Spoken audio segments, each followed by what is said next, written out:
Time to get started. Let's do this.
All right. We're gonna be working on some stage stuff here. Kind of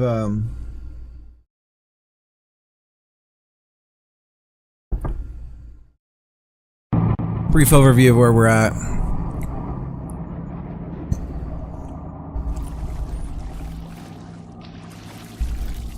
We've got our dude.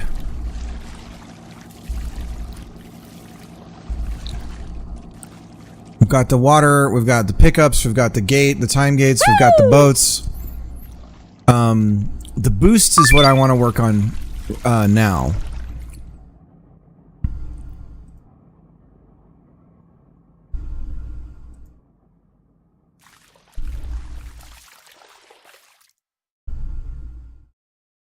Ooh.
Let's see what this does. Sorry, I'm looking at some video around. This is huge.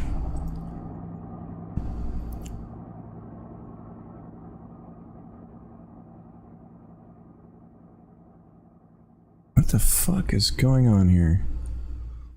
Oh, see, this is why you want your own.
Not doing anything. This is doing nothing to change the size of this thing.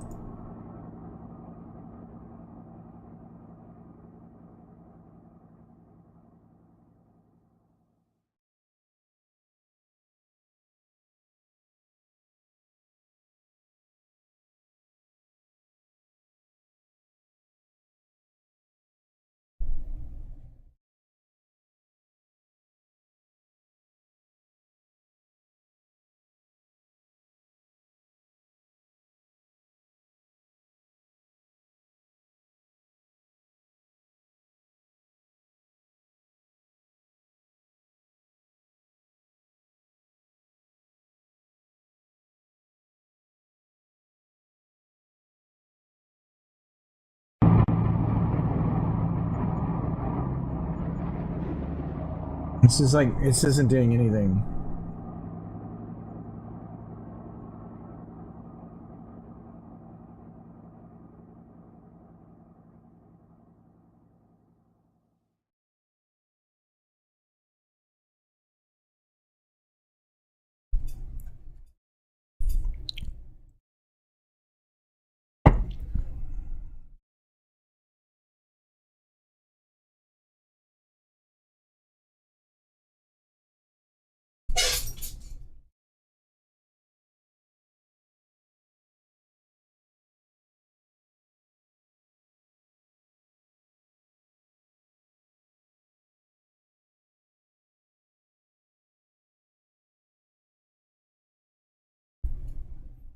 All right, let's try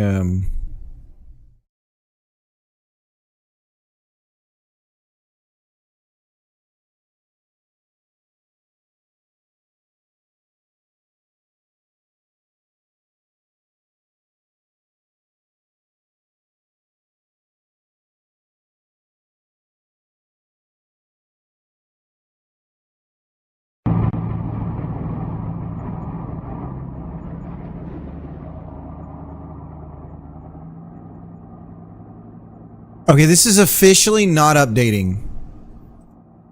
Oh my god, I had to hit refresh. God bless it.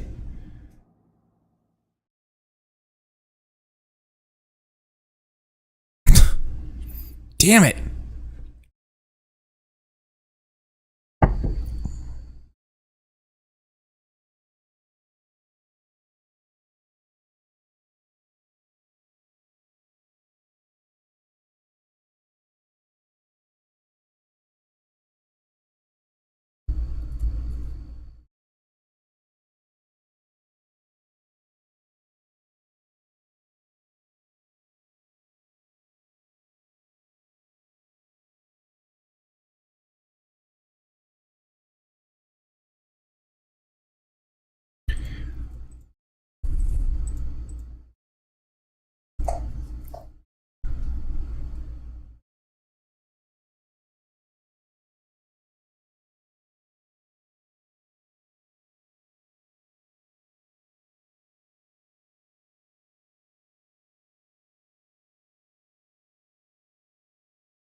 Bam! Look at that. We cut the memory resource for the game for the video RAM in half, and look at that. We see a drop right here while the game is running. That's nuts.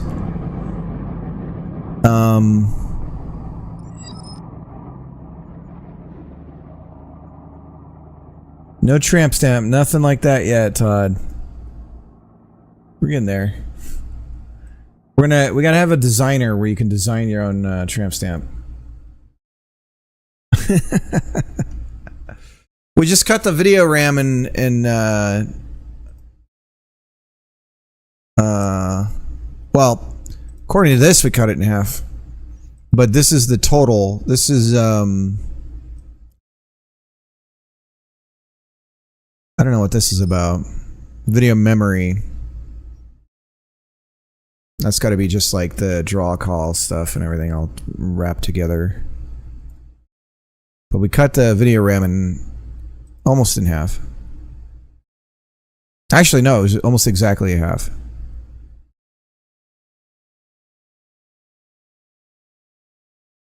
So it should run even better on the potato. Woo! In-app. Yeah. Hell yeah, let's do it in-app. Alright. So we're working on level stuff, but I'm kind of all over the place as I do this. We're just kind of checking some things. We're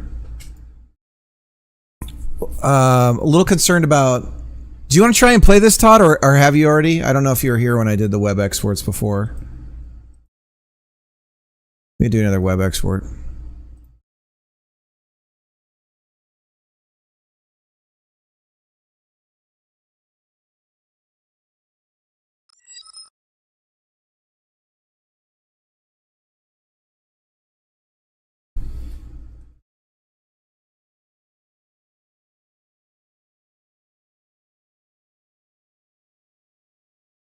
Alright, hopefully there's a problem though. So we'll see if it continues. Where the collisions aren't working proper. I think I have to add you as an admin as well. Do you have an itch account?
I'm a dang rotisserie chicken.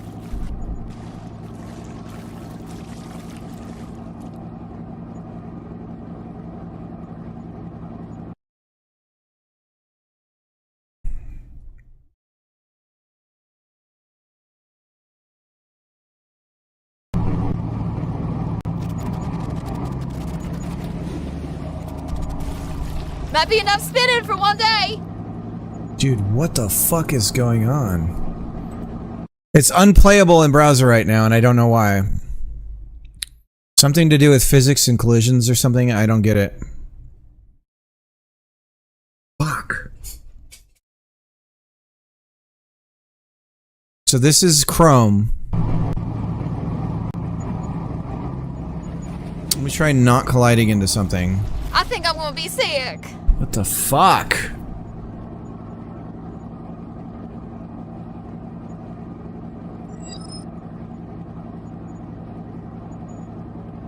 No idea. Is there some way of exposing the... Because, like, if I run it on my local machine as a web export, it works fine.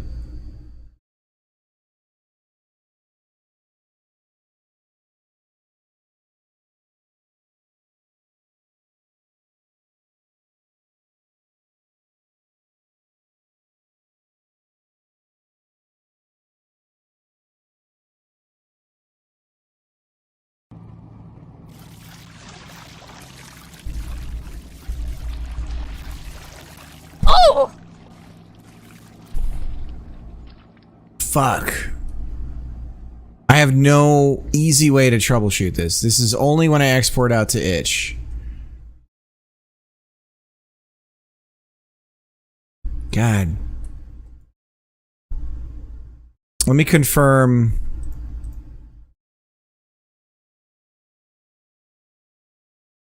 We have cross isolation headers. I don't have thread support on.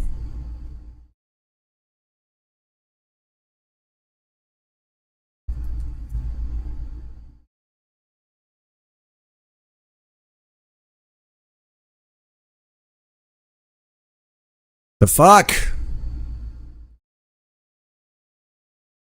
Shared a buffer support.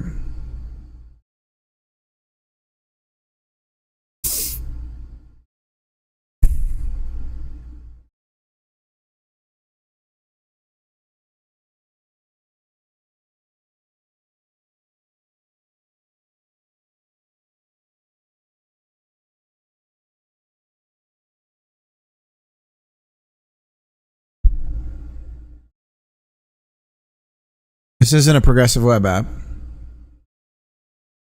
So I guess we can get rid of that.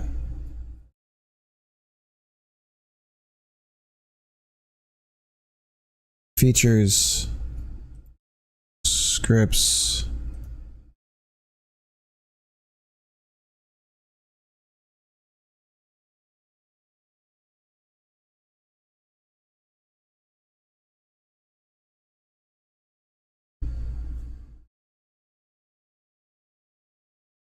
VRAM compression.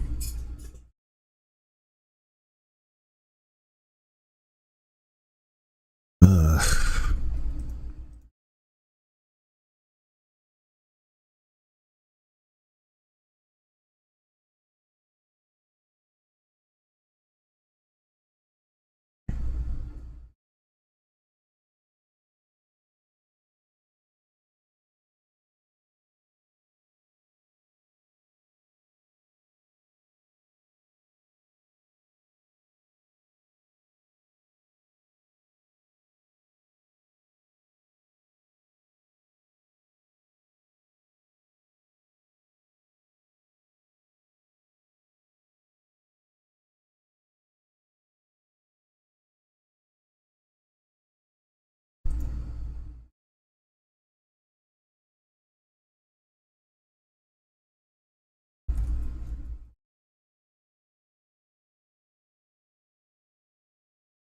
I'm going to delete this file altogether. I wonder if it's doing some sort of Diff.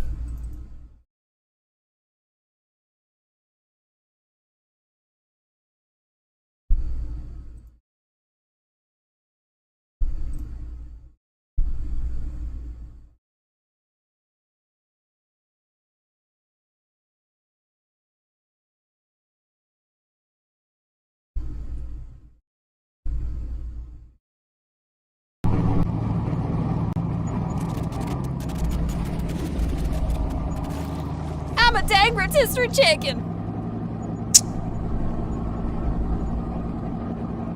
Fuck!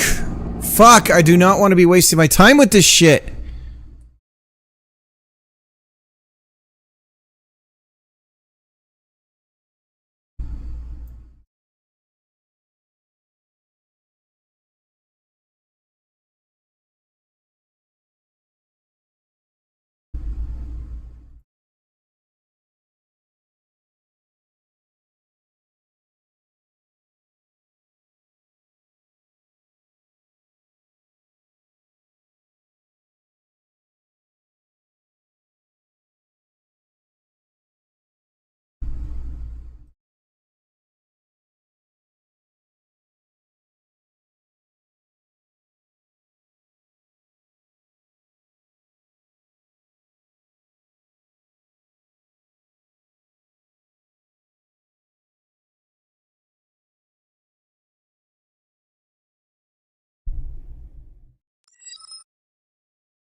Proton, what's up?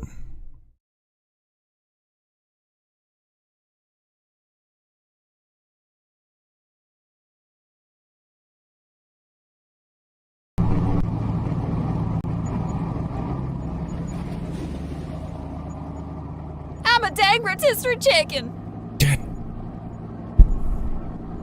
How am I supposed to debug this? Is there a way in Godot to...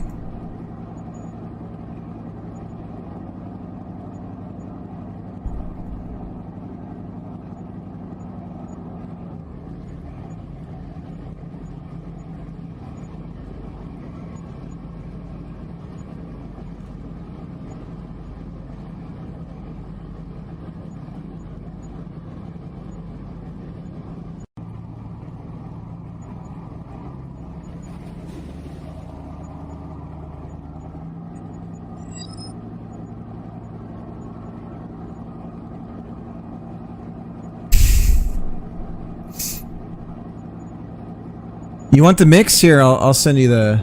What's crazy is here's the DJ. He uses like a phone. It's a Japanese guy. He uses like a... He's got like a phone plugged into his record, his deck. That's how he syncs everything. He doesn't even wear a headphone. I'll send you the...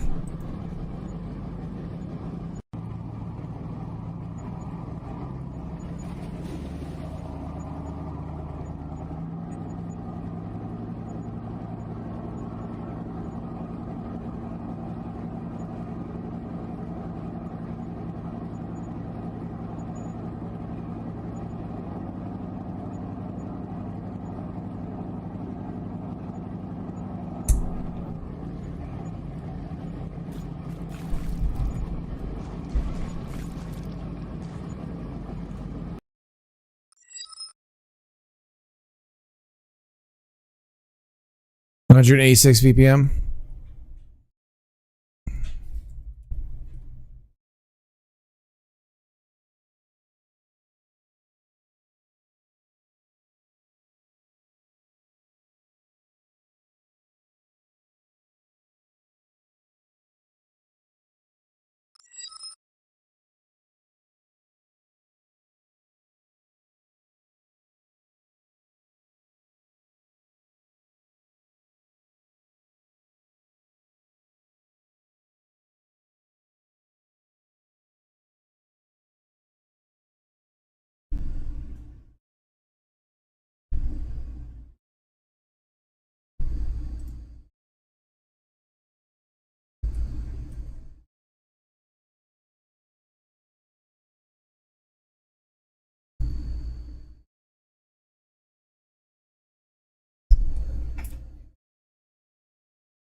I wonder if I open up the right ports, can I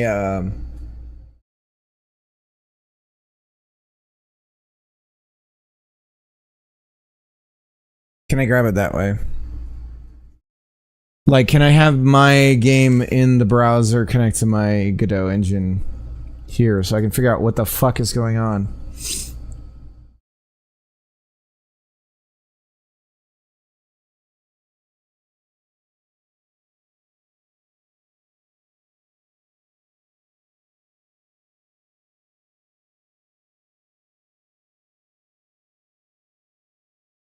Alright, let's check out Protons.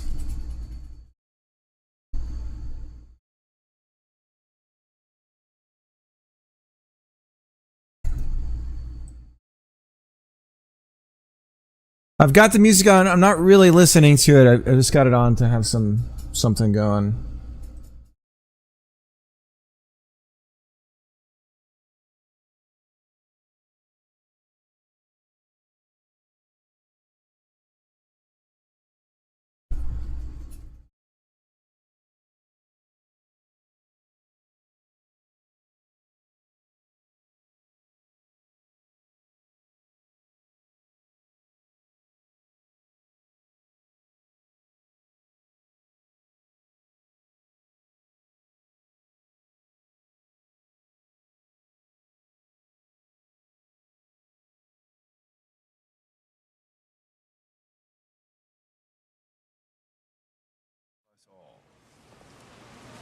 Oh, that's cool. Cool? Jake Jupiter, cool. thank you for the think raid. It's cool? It's cool. By username that is good, what's up? Do a shout out. We're listening to Proton Figs music right now.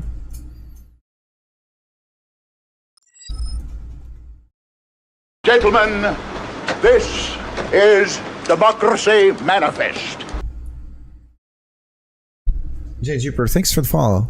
What were you working on today?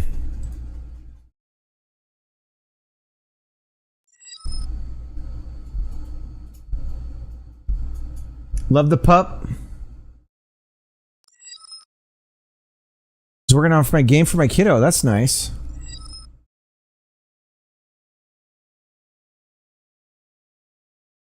Let's see. I'm gonna check it out.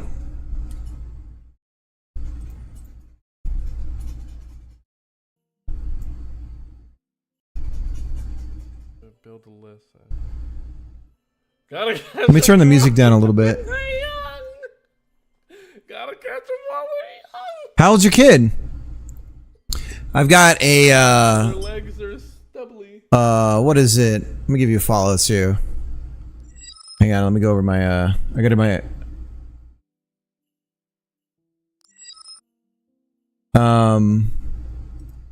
what the heck just happened? Oh, I'm over on Twitch videos. Oh, that should work though.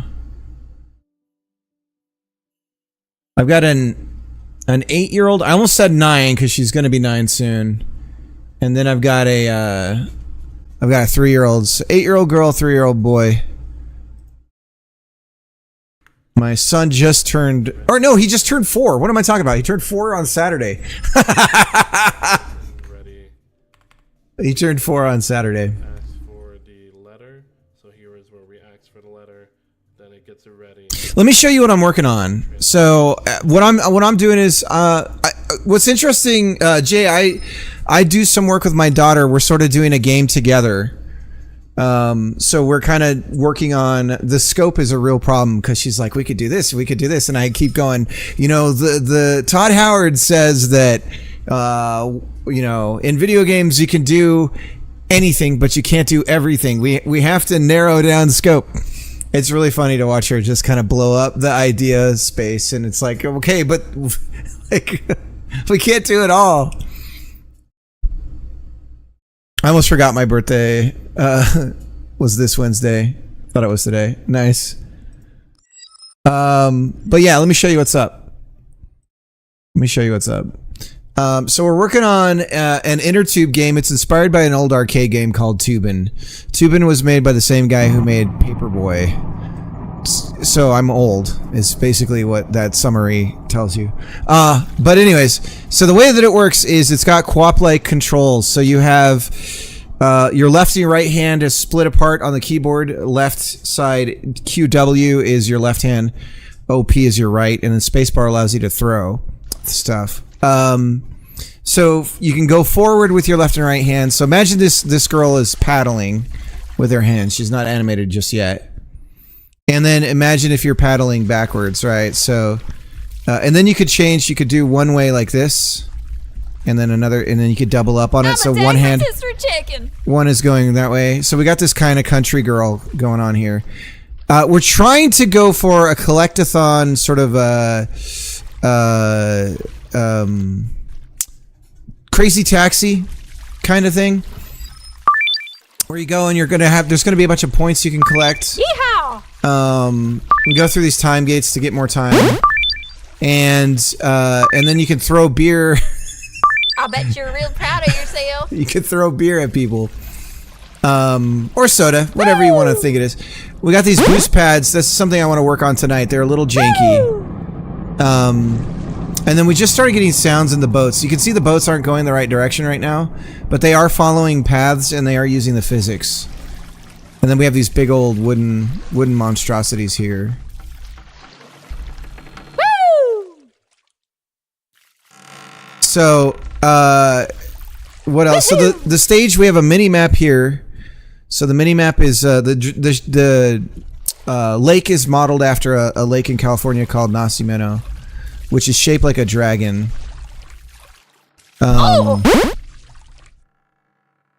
This looks like Finnish beer floating. Is that what is that?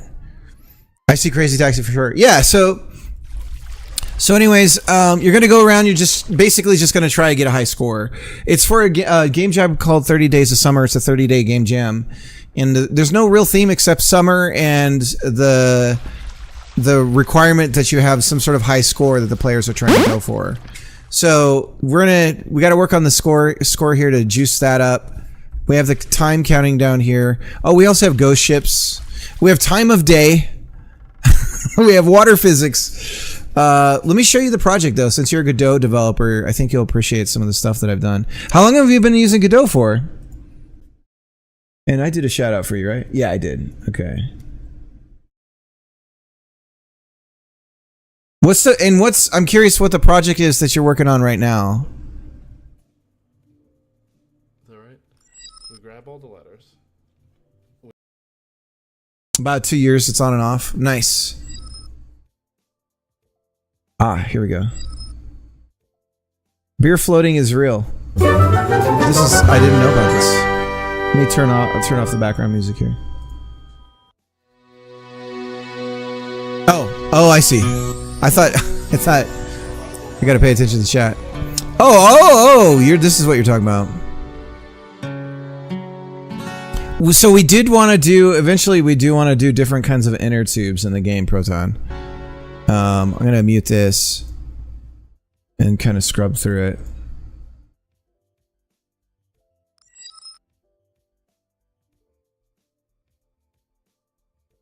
Beer floating.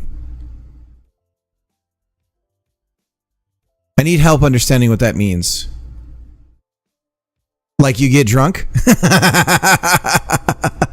Pretty straightforward. No long. Oh, if you're in the water, it's like piracy. It's like pirate law.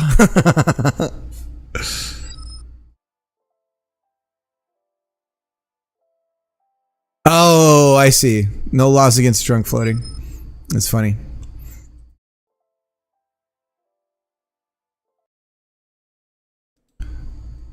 Now, oh, okay. It's a spelling game. Nice. Dude, if you finish this, send it my way, and I'm absolutely... Do you have an itch page?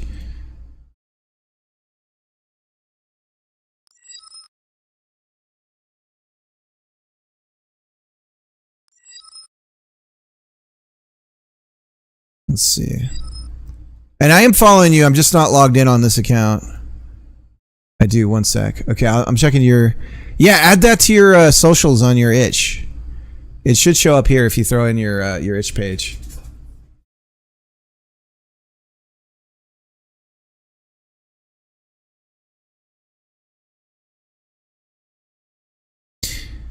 So the project, I can give you a quick rundown here. So we have the stage editor, and it's this 3D. It's a 3D scene here. So we're modeled after a dragon. You can see the outline of the dragon here. All right, let me go ahead and I'll give you a follow.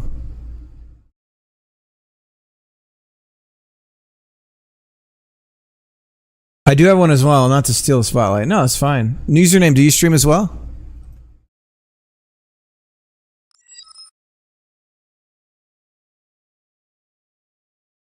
Yeah, the map's a dragon. So something cool about this is you see all these squiggly lines. It might be hard to see. Let me see if I can. So all these squiggly lines here are paths for the boats. And so these are just curved 3Ds. And so these are, you can just draw these out and then adjust the curve, and the boats will follow this path. So you can kind of change their route and everything just like this. If we had more time, we would do automatic, like, oh, they're going to run into each other. Let's find a way around each other. Some like avoidance stuff, but we don't have that right now. We're not going to by the time the jam's over. And then the other cool thing, I'm just showing off the tooling. I love Godot because you can do like tooling and kind of develop what you need to for making the game. So this other thing that we have is we have these stage boundaries here, and so this is one of them, which is another curve 3D. And when you add a stage boundary, it builds an area, and then it for debugging purposes, it puts this little marker here. And the marker indicates where you'll respawn. The area, which is kind of hard to see right now, but it's a volume. It's like a volume shape. Gentlemen, it's 3D. This is Democracy Manifest. All you have to do is you just adjust the shape or the path 3D, and then the volume sort of updates automatically. And so that allows you to basically set the boundaries of the stage. If we happen to, physics being physics, if we happen to fly out of the world and end up outside of the bounds of the stage, it'll remember the last stage boundary that we were in and count down for 5 seconds and then reset us back to that point. So it's a way of solving that problem that's common in 3D games when you're sort of giving people free reign. When is the jam over? This is a 30-day jam. I've been working on it almost every day. There's been the past 2 days I haven't been able to work on it. But yeah, I'm absolutely cooking. Username, thanks for the follow. So there's that. Is there anything else cool that I can show? The gates are kind of cool. The gates, you just throw them in, and then you can set, right here, you can set the time on them. Let me zoom in on it. So you can set the time on the gate, and I don't know that it's going to adjust here in real time. No, it won't, but you set how much time you get when you go through the gate. And you have to completely pass through the gate in order to get the time. So you can put those anywhere. Oh, and one more cool thing. Let me just show you this. We got collectibles. There's only one in here, that's stars you saw. So this is another path 3D. So you just draw the path out, and then you say how many collectibles and what type you want to spawn on the path, and it'll just evenly drop them out along the path that you've drawn. So that's a cool way to create like the Sonic rings, you know, where you're like, you got this thing you can run through and get a bunch of them. What I'd like to be able to do is make it so you can make them in a circle and then have them move on their own around the path. Like if the path connected to itself. Yeah, it's Path 3D. It's built into Godot, and then you just kind of add a little bit of flavor to it. Make it what you need it to be. But yeah, Path 3D with Path Follow. And it's super sweet. But I'm relatively new to 3D. I've been doing Godot for quite some time. It's been like 4.5 years. But yeah, a lot of tools to make this game. I'm gonna try to do a game every 30 days from now on, not counting the jam game or this little game that I'm doing with my daughter. I hear streaming on a game jam is both equally good and bad because production is lower, but it's more entertaining. But it seems you got a very good production on this. Well, I mean, I'm cheating. So right now, if you go to itch and you search KKit, except for the inner tuber, And the voices that I got from Emma Audio, which I can share her. She's a streamer as well. There's a link. So the K-Kit, this guy, check out his stuff here. And a lot of it's 50% off right now. But very cheap in terms of... So I'm using the forest pack for the walls. I'm using this stuff for the stage that you're seeing here. And so half of $14.99 gives you the source files, the Blender files. And, you know, so $7.50 or whatever gets you all this stuff. And he's got these really cool... these guys here, these adventurers. This is great for like modeling some sort of like adventure game. Then he's got the dungeon stuff here. But I've just been collecting this guy's assets because it's so decent. It's really useful. It's good stuff.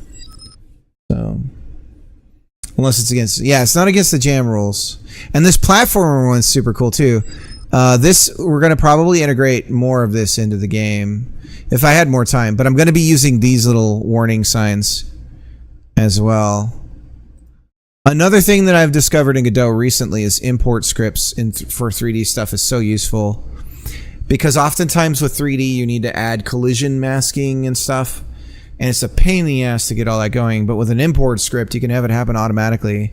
So if the asset ever changes, it'll update it automatically on re-import. Which is incredibly useful. So a lot of cool stuff. I think doing jams are good for learning, kind of forcing yourself to learn things that you would have not otherwise. But it looks like you're new to. Are you new to streaming? Because I have no doubt you're gonna be successful at it. This guy's great. Yeah, he's good. He's in like the same league as Kenny. He actually did a jam, I think this weekend. I couldn't do it because it's my son's birthday, but he did a jam where you could use his assets and Kenny's assets. The pretty well known guy who produces a lot of video game assets. But anyways, unfortunately for this game, I'm probably not going to be able to get a web export going because for whatever reason I'm having some weird bugs that I'm not sure that I can troubleshoot. What I was wondering is if I can set up my debugger, if I can open some ports on my router and run the game on the internet and connect it to my Godot debug console to figure out what the hell's going wrong.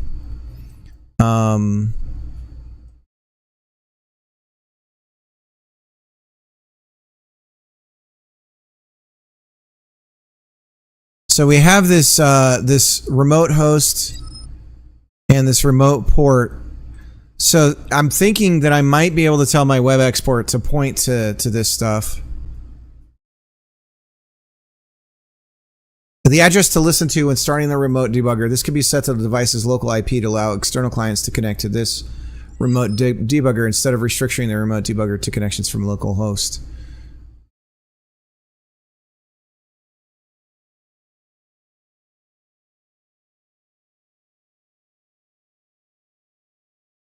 But it's not enough because of Kiddo and Friends. I understand that. Yeah. Yeah. So then, yeah, so we have these boosts. This is what I was going to focus on. We'll look into the remote debugging stuff throughout the night. You see the boats bouncing. They're a work in progress. they settle down, I promise. So we have these boosts. And let me see if I can get over to it. Oh! The boats are a little too loud. So this is Let's go. See how I boosted the wrong direction. So that is something to do with the basis. It's some sort of linear algebra or problem or something with quaternions. Dear God, help me. But it projects you forward whatever way you're facing, which isn't quite right? It should be the way that the boost is facing. So if we go up here, we can. All right. Now we're out of bounds technically, so it's going to count down and reset us. So that's working. But we need to fix the boosts.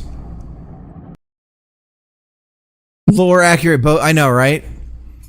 And if you hear a diesel boat like that, you got to be careful because you know those jackasses are going to try and, if you're in a kayak, they're going to try and flood you. Speaking from experience.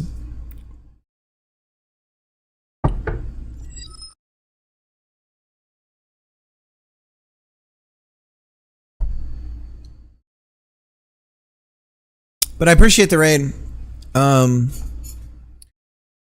Yeah, so the boosts, here's the boosts. Now this is all happening inside the,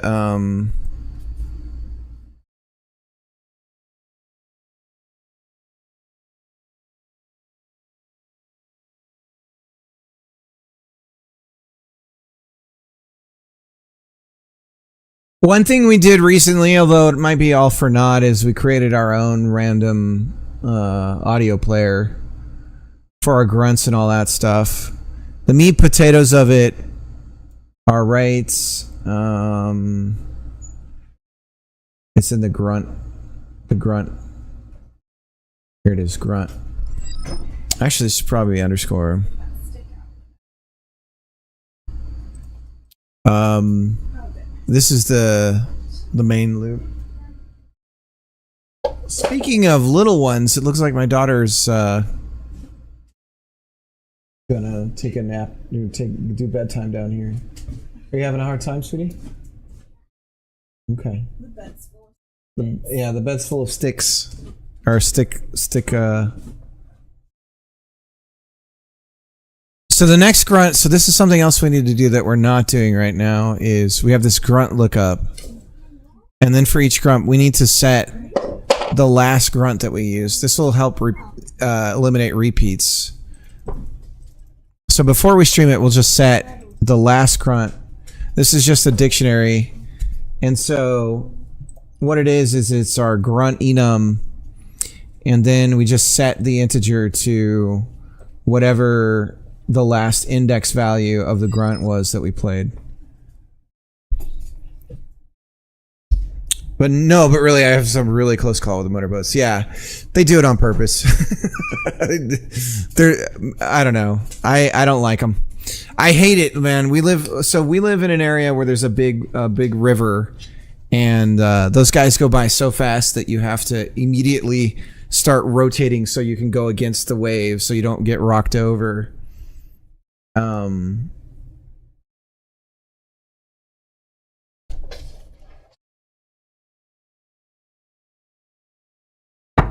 Some of them are nice, but you have enough bad experiences with them where you just can't stand them. But I feel you.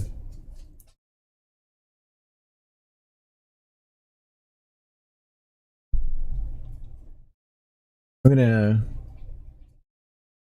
see if I can find a different set of music. There's these guys in particular. Go back over here. Where is it? Here we go. This guy's got like a particular set that I like.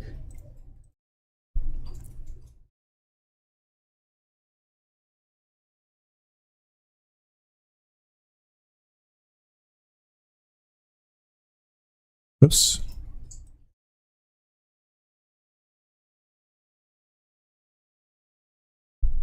Once in a blue moon, so it's so far it's not my favorite activity. It's a workout. It's a workout for sure. All right, so now we shouldn't have, if there's more than one grunt lookup, or if there's more than one grunt, then we shouldn't play the last one that we played of that type. So that should help keep it from being too repetitive. We also have a check that we do at the beginning where we say if the grunt cooldown isn't finished, then we just do an early return and we don't do anything else. We don't play the grunt. So we can call the grunt to get played from anywhere else in the game code. And I'm about to break all of it here in a second. Let's do just a mass rename here. Place. And we're going to do an underscore because it's a local. All right. And then let's look at those boosts. Another thing that's changed about my philosophy with like programming and game development is that, and I'll just talk shop, but I've slowly moved away from even with Godot. Godot wants you to do this, or it sort of tempts you to create like a lot of this thing sort of takes care of itself, kind of like this object is like self-sustaining, I guess you could say. And I've sort of moved away from that, where it's like I sort of have more of a mono structure to the game, and it's like I have one core game area. It allows me to avoid, I still use the idea of like globals and I guess singleton or autoload, whatever you want to call it. But I don't even need them in the, except this is an add-on, so this doesn't count. Because it's not mine, but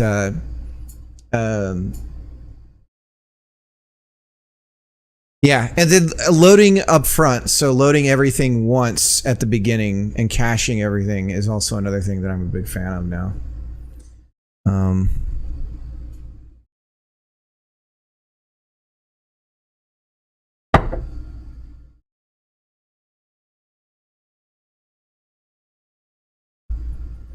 All right, I got ads rolling, so I'll take a break from talking about that. Wait till we get back on it.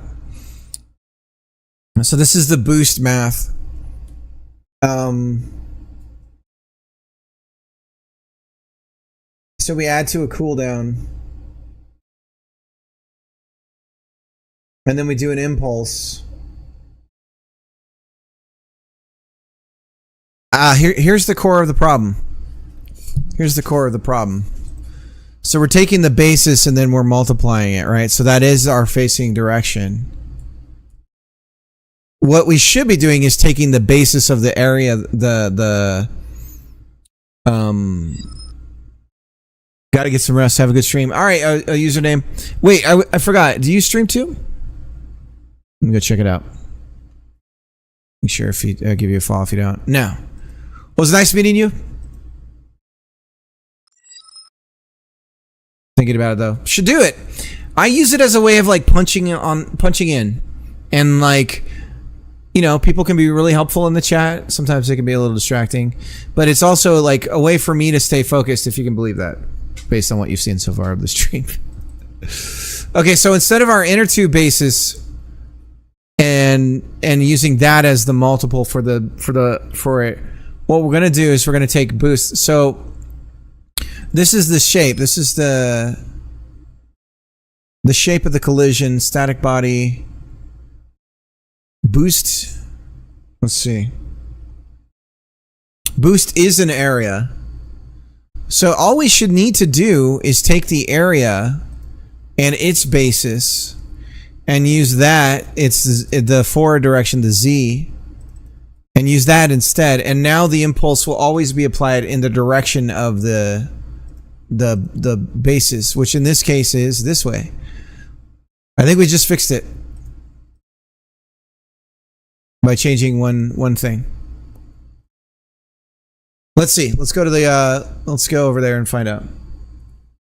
The only issue, I'm still in high school and I have a family job. Oh yeah, that'd make it difficult. Yeah, understandable. If you're not following PK421 though, if you're already gone, it's too late. But let me do another shout out to PK421. He's a young dude who's streaming Godot, going places for sure. I don't know if he's out of high school. I feel bad if I think that he's so young that I might think that he's still in high school. I'm guessing he's out of high school. I don't know, but he's pretty young and he does Godot stuff. So check him out, and he's talented and he's chill. He's like a super chill guy. All right, cross fingers. Here's where we hope that we understand a little bit of math conceptually. Conceptuals. Okay, backing it up. Yeah, it should just push us forward no matter what way we're facing. Yes! Yeah! Oh, snap! We just went under the stage! Oh, no! Oof! Dang! Shortcut! Alright, we're in a completely different area now. Okay, so that that fixed it. Sweet. Okay. What are we doing here? What are we doing now that we have that?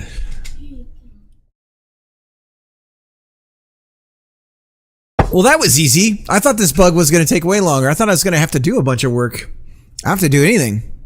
One thing though is I want to continue to apply the impulse while we're still on the surface of the pad. I'm going to move it over here just to kind of see it in action. I don't know, somewhere over here. This is where the big boat starts.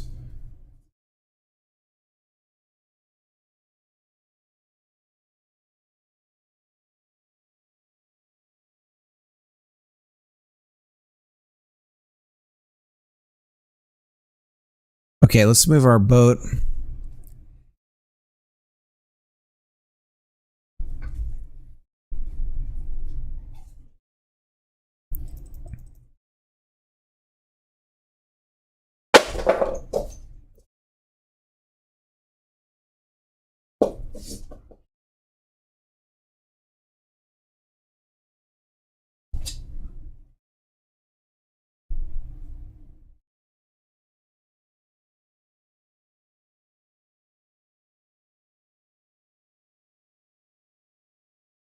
All right, here's our player controller. We're just going to move it over here so we spawn right next to it. We're going to spawn right next to that boat.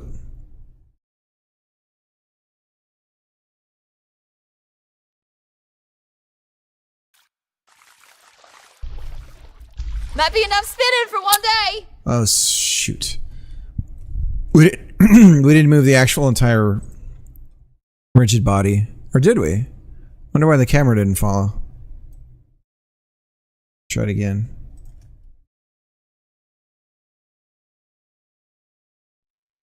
There we go. Let's try the jump on its own. Look at that glitching.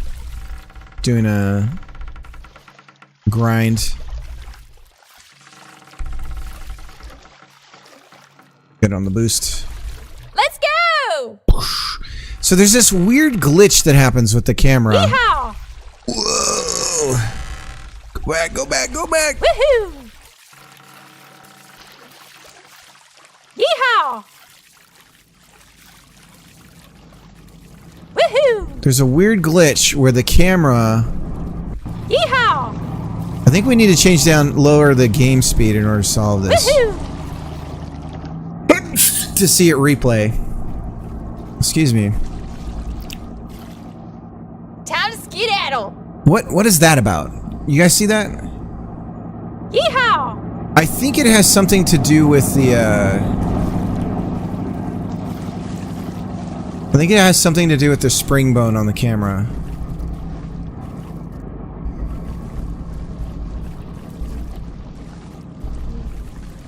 Because we have a spring bone that lets us bump the... Oh. No, see, it's not happening here. We're literally right behind it.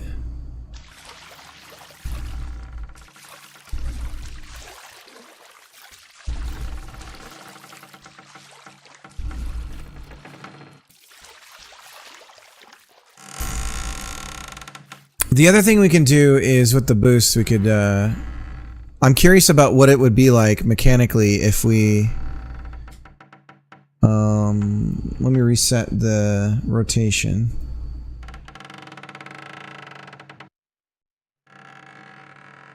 If we set the boosts to be flat, so if we did this on the entire thing and went like this, and then made it water level. I guess that's...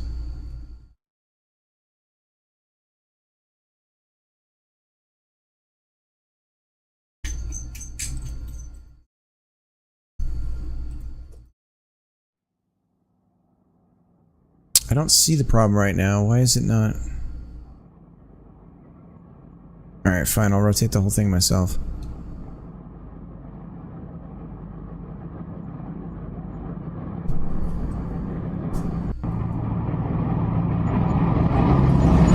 Let's try like negative 0.5.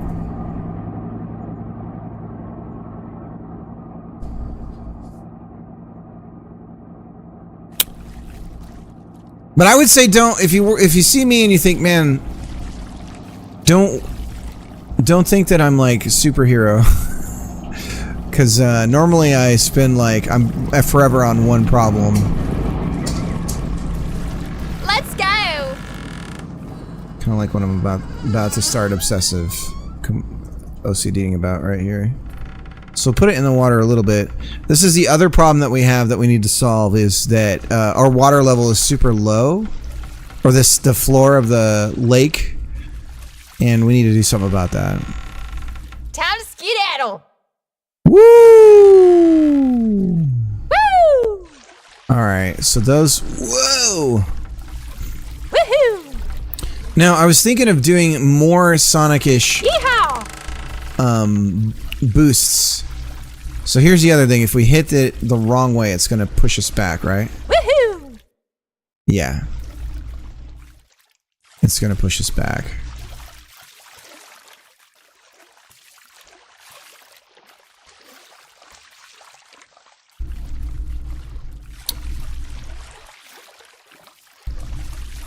Let's roll, sugar! That's sweet. This is really cool. Yeehaw! Being able to go that. Whoa! Woohoo! That is super sweet. Okay. Well, we fixed the boost problem. Let's go ahead and commit that, because that was one that was giving us some troubles.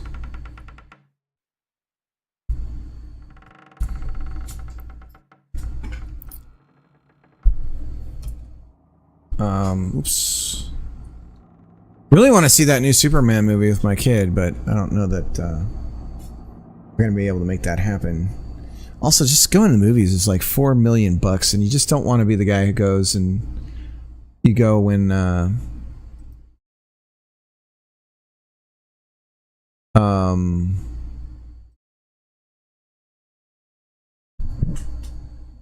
is the light too bright for you, sweetie? Everything's too bright, huh, sweetheart? Let me lower the light. Well, let me work this out for you, sweetie, because it's just too bright. And we could turn these lights off.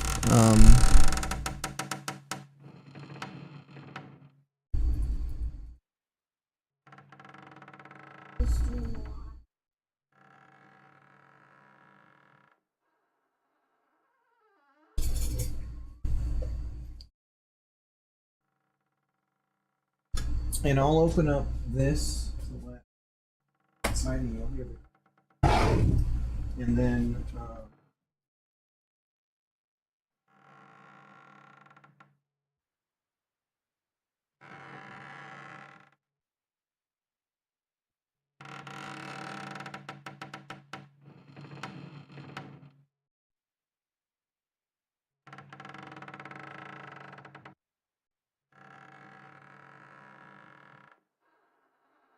is this better?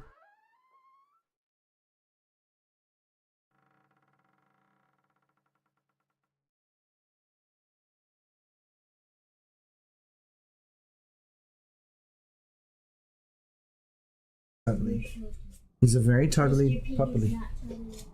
No. All right.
So yeah, I'm thinking about having the boost just be a general area with the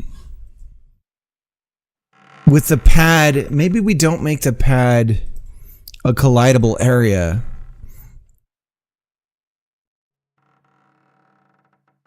Maybe we get rid of the collision shape altogether around it. And then it's just implied, you see it, it's like, oh, you can go on that. So in that case, we could put it back on 0, which would be water level. Or just about water level.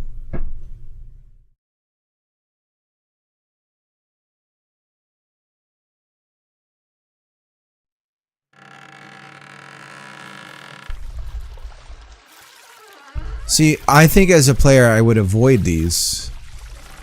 But if our tutorial teaches them to use them, then... Ooh. Okay, so I still hit it.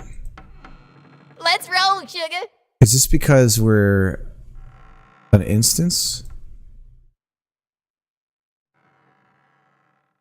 I think it's editable children.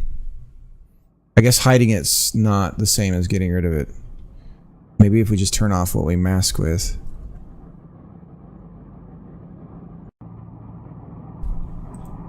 You know what? I think we have to restart it anyways.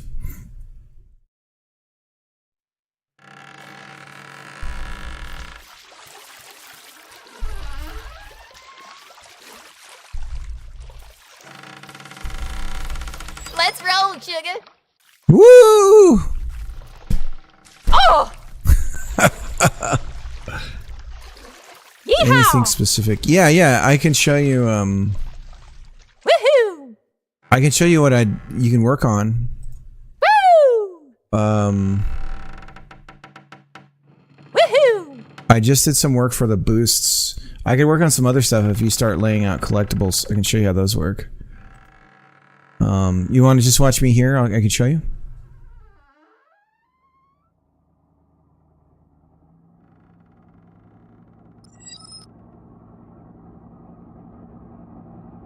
Okay. So the way you do collectibles is kind of the same idea as the ship paths. It's just a little bit more specific. Also, there's not a lot of variation right now. And this is kind of a game designy thing to start to think about. So the gate placements.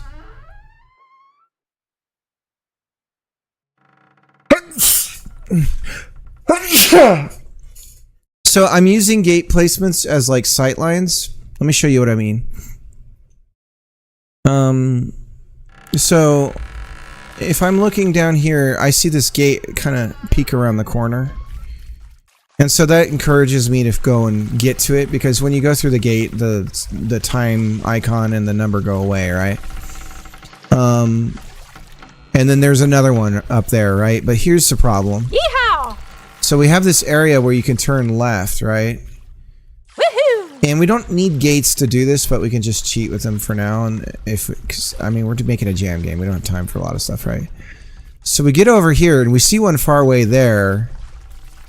But then we should probably put one around the corner here. Now, it doesn't have to be a gate right away, because if we make a collectible path that goes around this way, our player might be encouraged to go and follow it, and then maybe there's a gate like right here that then they see, right? Does that make sense?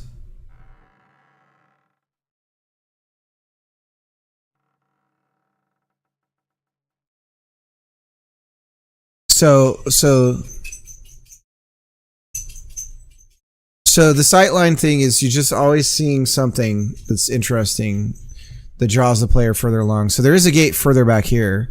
So if the collectibles did round this, then they might go this far and then see the gate and go, oh, there's one down there too. The boats also work for sightlines, where if we have a boat on a very specific path with a large mast, it might reveal a totally hidden area and be like, why is there a boat over there? How do I get to it? That kind of thing, right? So the way that you do the collectibles is on the stage editor. Oh. You top down, right? Same as before. And we can put some collectibles in this claw here. So let me show you. So you're on this land, and then there's collectibles, right? You add a child node and search collectibles. So there's a collectible path. This is what we're looking for. And we add that, and the same deal. We go over to the green add point, and we can just start adding points.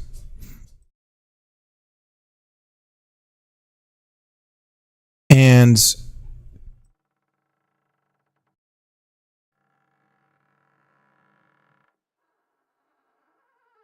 we could do something like this, and then do the bends, do the curves, right?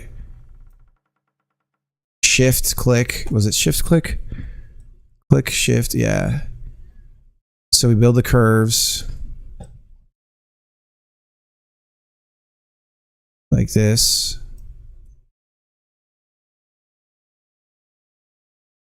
Okay. Some of these are bad though. I'm trying to do something unique here. Something like this. So that's the curve for the collectibles in this area. Now, you can choose the type over here on the right hand side. Ooh. So what it's going to be, so we have just points, and then we have beers. Okay? And then the total here is 3. So that means that from start to finish, being the first 2, the third one is going to be somewhere along this path. So we probably want something more in the range of like 30 or 20. So there we go. So now there should be 20. And if we go and save it, and then and we run it again, I'm going to go over that area, and there should be that number of, it's back over here. We can go over there. It's that shortcut area that you have.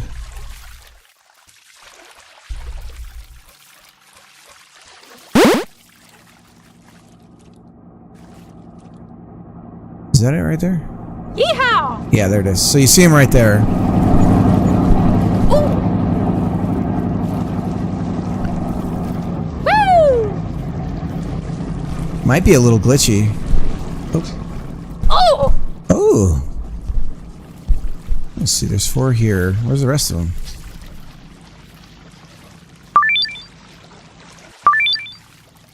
There they are. So they go around the corner here. So you see how it does it? That's the path that we built, the curve.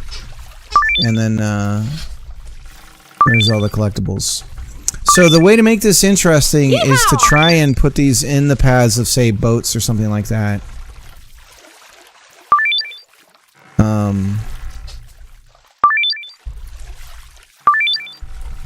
And I have to balance the gates and how much time you have left and how much time you get from the gates to try and make it interesting, to have it be like you've got to be really good to like get a high score. And you got to try it again and again to sort of master it. Do you see it? Woohoo! Another possibility is to have it where I just set it up where every X distance adds the collectibles. Now I don't think that I did anything to the stage that's permanent. But you're gonna need to pull down some changes before you get to work on it. Let me send this to you. Well, we can change the type.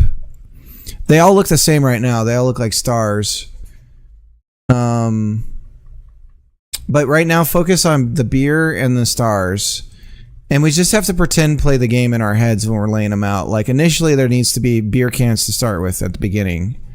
Probably only a few, no boats. And we can have stars to, like, intentionally mess with the player or challenge them. Stars that go around here. Something like that.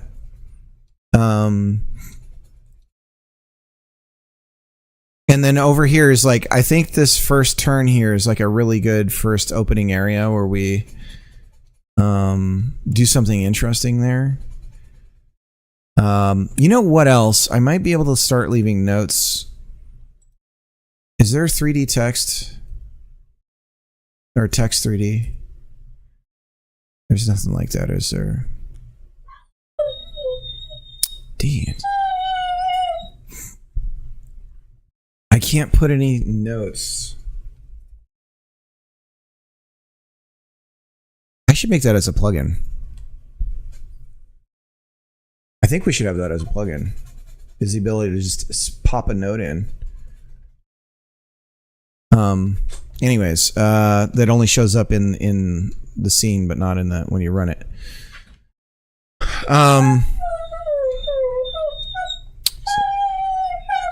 Sorry, that's Calvin. But let me commit this and I'll send it your way.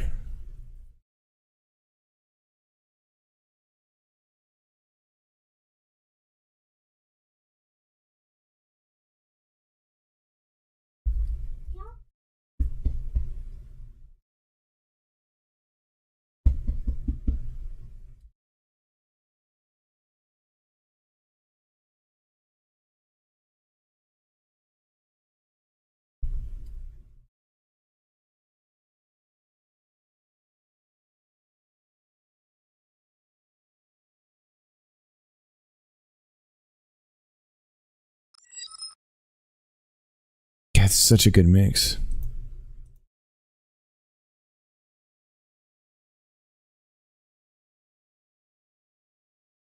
I'll just come up there real quick.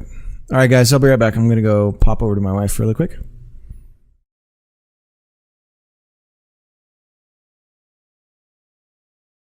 So it feels a little hot here, Jim. So what I'm going to do is get the air going for you.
Yep, his little den. His happy, safe place.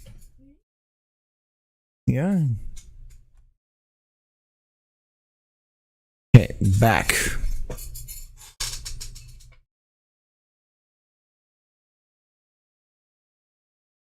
Now, I think what I'll do is we're just going to get this set up. The high score stuff.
Well, probably should create another. Don't want you guys to see that.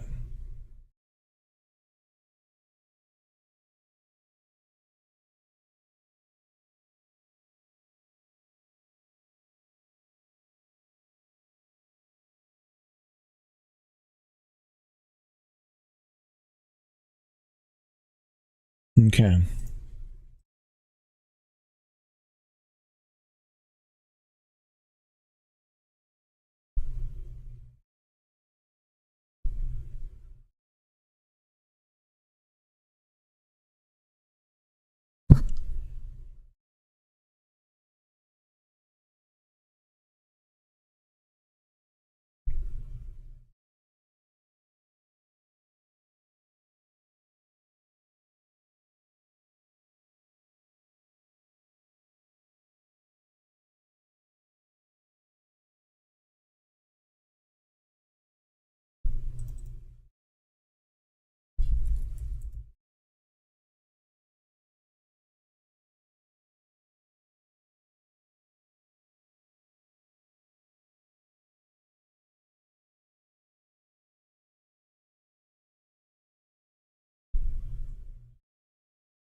What the hell?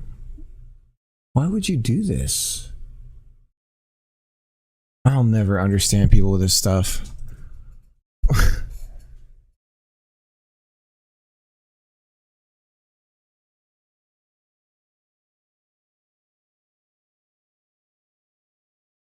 Why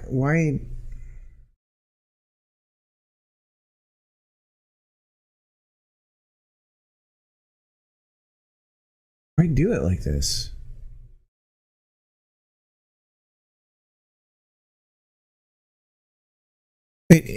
Even if you were going to do this, why do... Oh my god, dude. Man, people are so in this thinking. They don't even see it. It's crazy. You could do this with one line. Why would you do it this way? I mean, I get this from a prototyping standpoint. But otherwise, it's like, it's totally bonkers. So the main thing is they call set data. That's okay.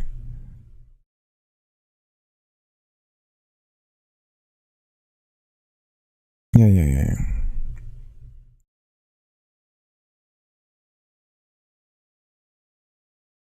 Create entry. Await load entries. Load entries. Done. Get entries. Okay, how do we submit? Okay, but how do we configure the plugin to use our values?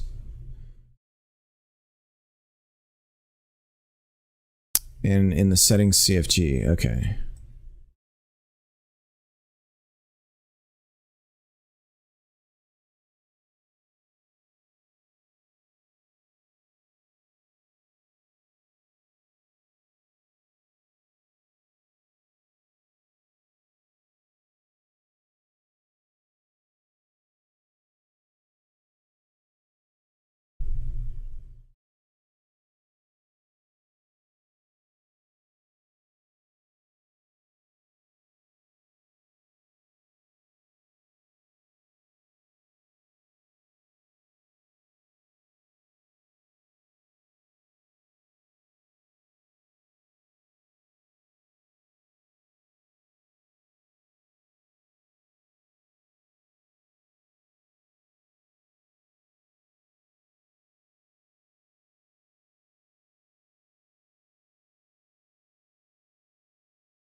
Okay.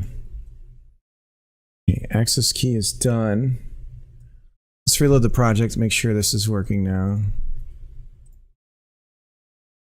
First I showed it. On the stream, it's no biggie. It's not like you're not going to be able to see it when the game's running.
All right, so that's working.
This is a while loop. Okay. This is really the only thing that we need. Everything else, we're not going to do it the way they're doing it.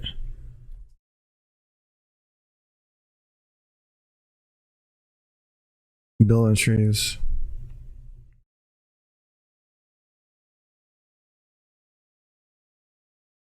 Load entries. RES.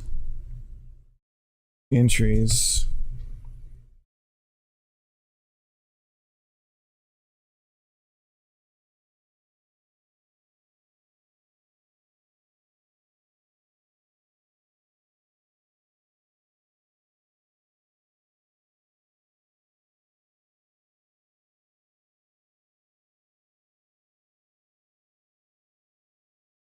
Even this can be done better. Or fewer lines, I should say. However you want to think about it. You don't need last page. You have done right here. Last page returns true or false. So you just say, you don't have last page, you have done. You set it here. And then you just check it. If not done, page plus 1, or page plus equals 1. Well, what is page even for? Page plus equals 1. What is this used for? While var get entry options new, options page. So we're just going through every page.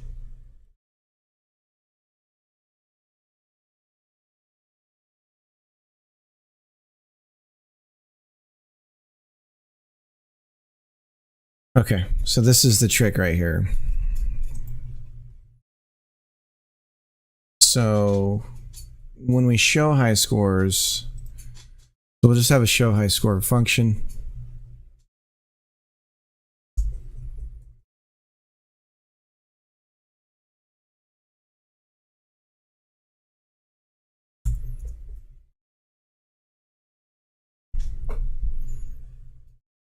And of course, the code that they've given isn't using tabs in their own.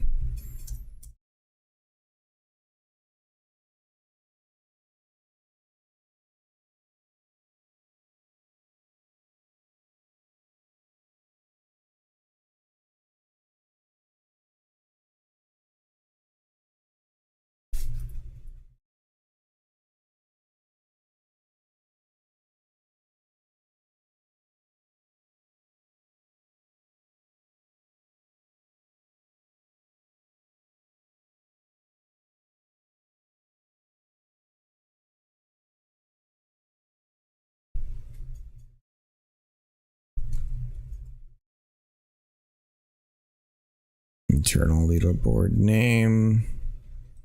This could be a const.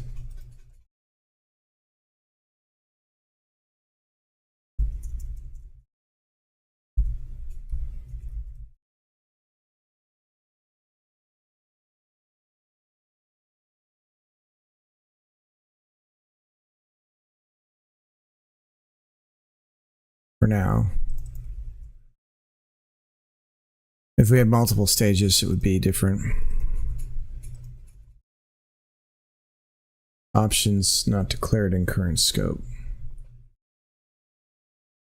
What exactly is our problem here? Why are there...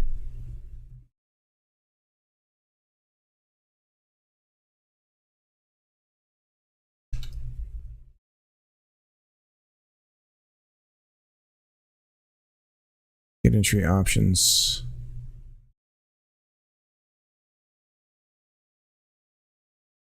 Oh my god.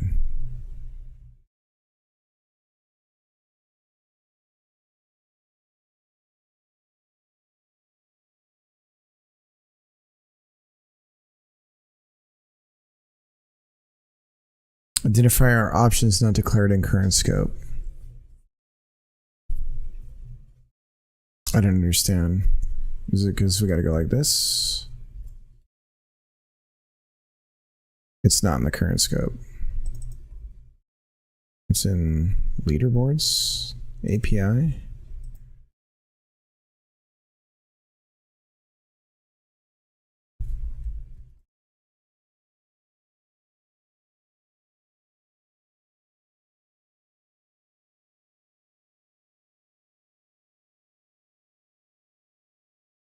Could not find type under...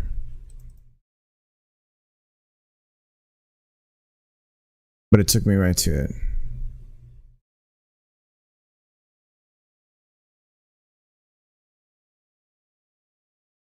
Hello, manager. I do all this stuff and yet it's right here. Extends node.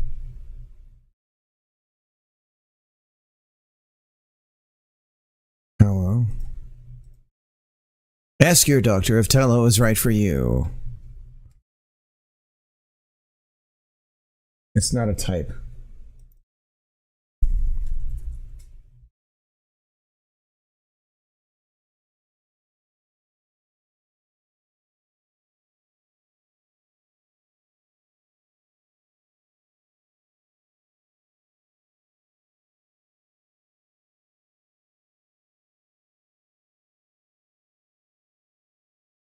Part of Tallow API.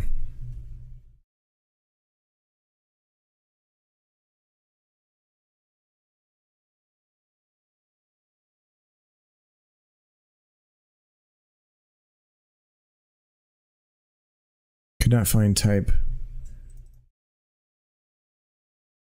Here we go. Jesus.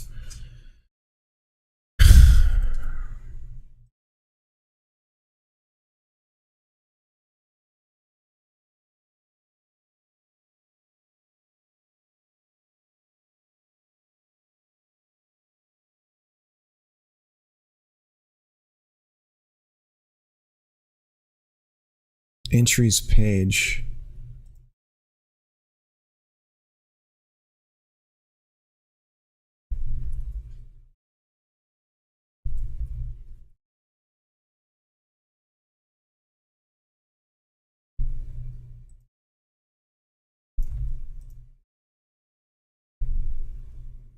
Options not declared in this current scope. It's right here.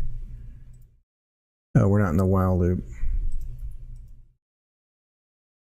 Gotta break out of the while loop. Last page is a bool, which we're gonna make done.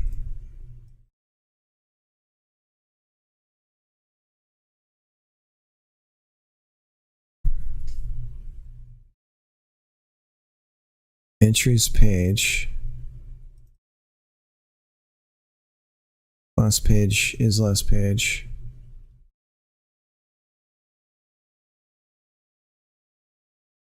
What?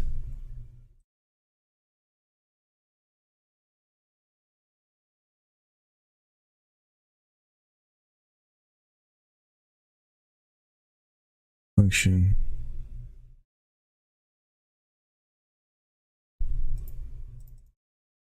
Count. Entries array.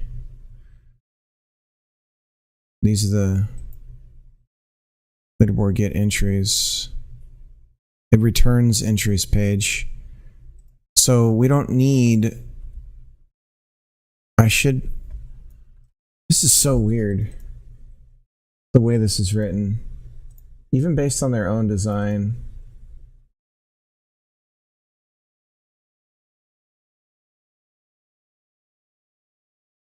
This isn't even being used.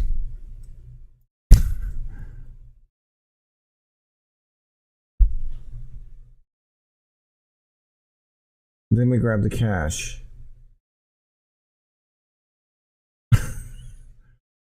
Why are we doing this here? This doesn't do anything. This is unused.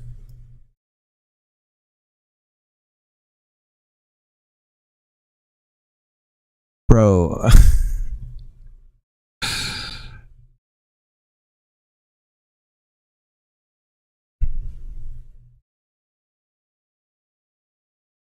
Is last page. We don't need this. If done.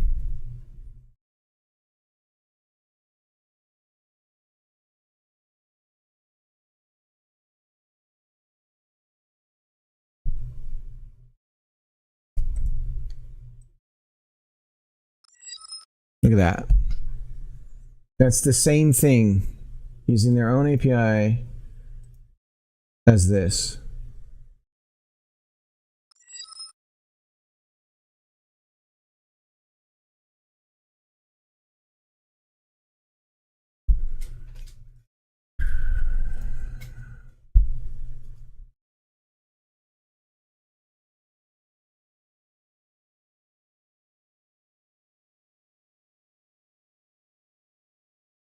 I'm gonna fix that bug, so don't worry about it right now. Just use the pathing. So, but to answer your question, yeah, you should be able to. Let me show you. Like if you're wanting like tilt it in the water, make it like it's sunk. I did it already, yeah. So it just depends on where you're grabbing it from. So you want to make sure that you're not grabbing these GLB files. You want to grab the TSN files. Problem is, you might need a flag to not process physics. If you just drag them in, they're not going to have a collision. So if you just drag in the GLBs, there'll be no colliding element. Okay, that should work, but I think it's going to be floating, even though it's in the water and you put it at a certain. So like if you go to it with your player controller, it'll probably be on its side, but like going like this with the water. So we need to add a flag to boat to say don't apply physics or ignore physics or something like that, which we can do. It's real straightforward.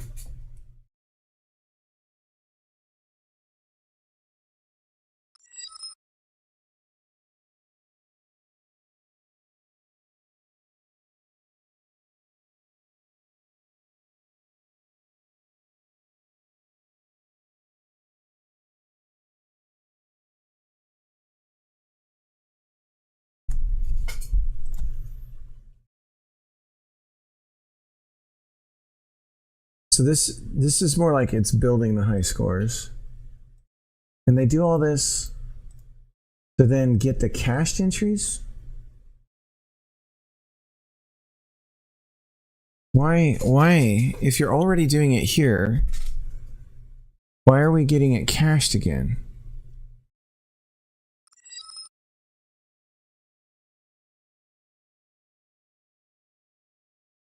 I'm using get entries function to do this.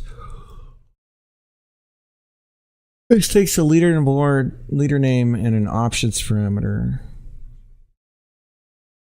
The leaderboard name is the internal name of the leaderboard we created earlier, and the options parameter allows us to specify the pagination and filters. Requests are paginated to make sure we're not fetching too much data at once. Here's the starting point. Okay. But this literally grabs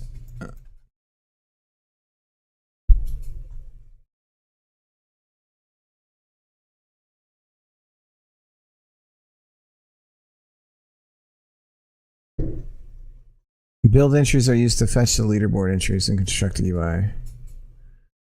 The load entries, you can see it looks through the get entries response until it reaches the last page. Returns an array of the following: the entries, the total number of entries available on the last page. After we fetch the entries from the last page, we call build entries.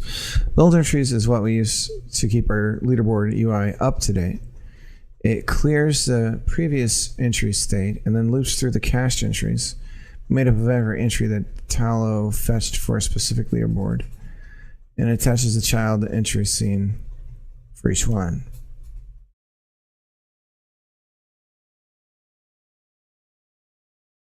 What is the point of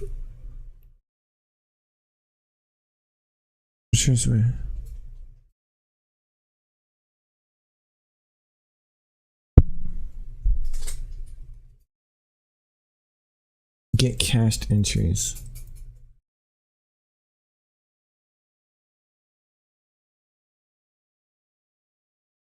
What are we doing for? This is so weird. Why do this twice? It's like they build these things.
Jesus Christ.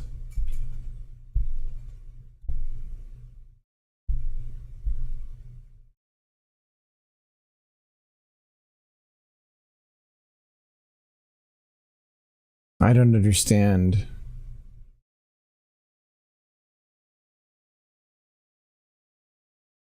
So we just build out a cache and then we grab that. But why? Like, we got it when we got entries.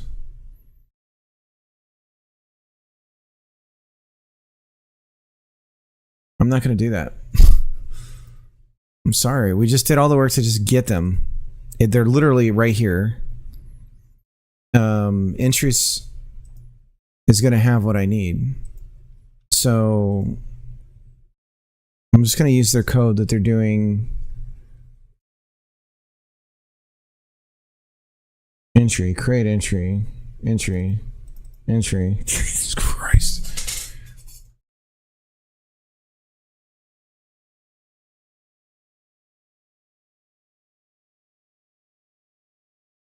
Entries page.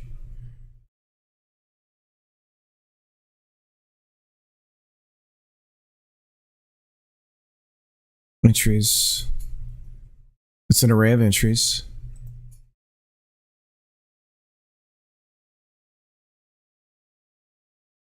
His last page.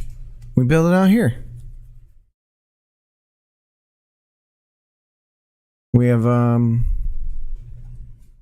instead of res, we're going to call it entries page because that's what it's called.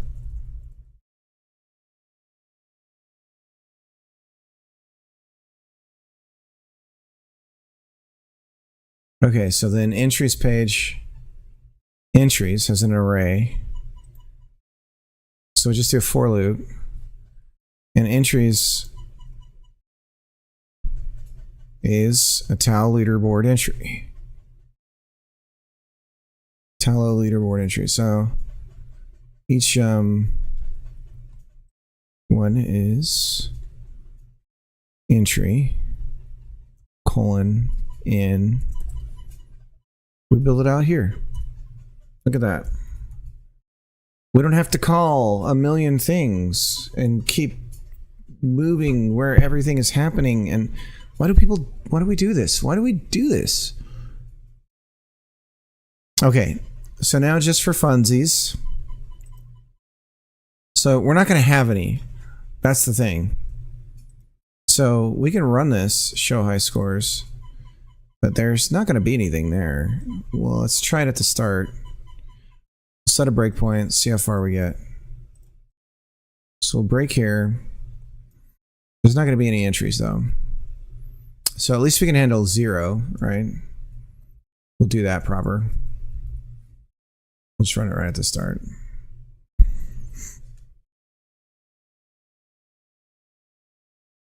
Okay. And how about when we break out of the for loop?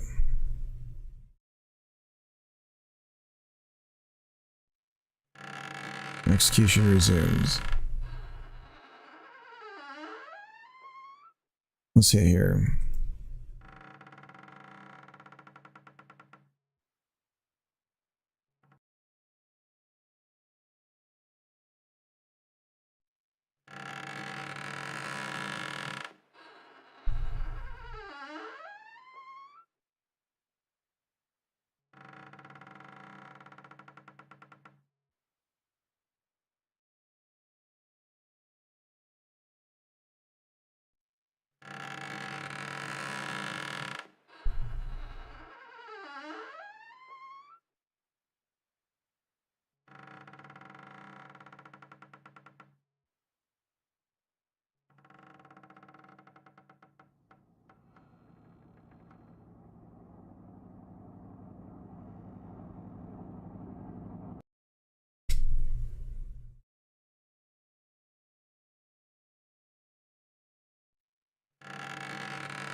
We have no pages. Page equals 0. Options. Options page equals page. Entries page. So that took a tick. Entries page. Counted 0.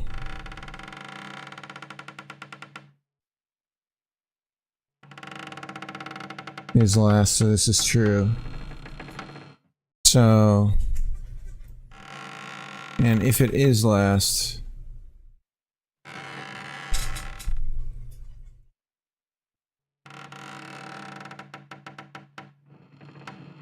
we don't even need, oh my god, this whole thing, guys.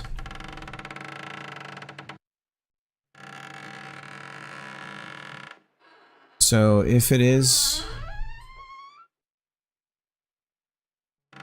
we break. And we just finish this, we don't do the rest of the for loop because there's nothing to do.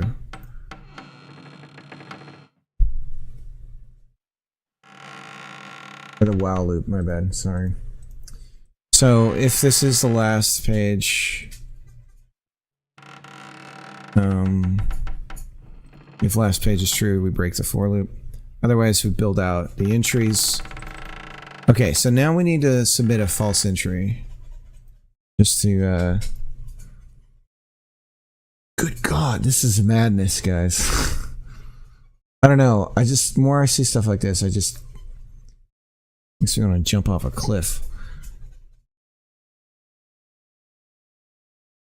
Oops.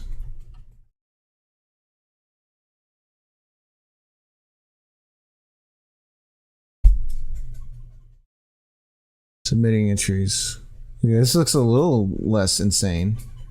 So they do build entries. That build entries is this one here for the cache. You'll notice that we've left on submit press function entries. Before we submit an entry, we need to identify our player. This allows us to tie back to a specific player. We can do this by calling players identify with service. And identify the player. The service is the identity service we're using, in this case, username, and the identifier is the unique identifier of the player, which we'll get from the username field. In summary, all we're doing is the following: identifying the player using the username value, generating a random score between 0 and 100, submitting the entry to the leaderboard. Easy enough. Username text. Identify.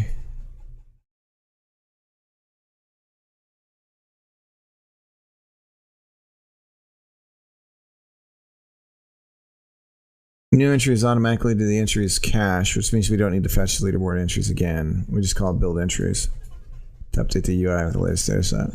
Except that we're not. You're misleading everybody. Build entries loads it from the cache. It's only the local latest data set.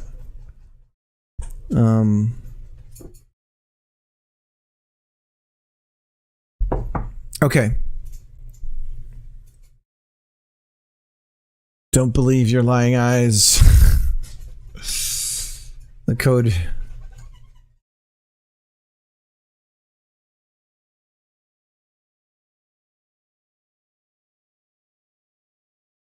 Now, I could easily see using the cache to like, hey, I don't frankly,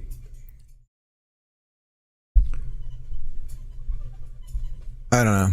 Don't quite get what some of the thinking is with the...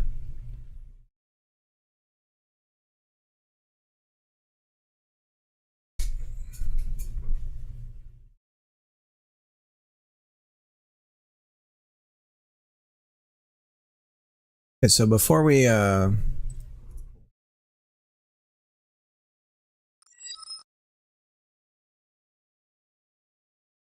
identify expects what?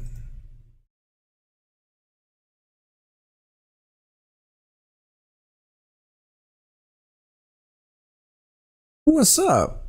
How's it going, Doddle? What's up, Cracker? How's it going, man? Identifier is a string.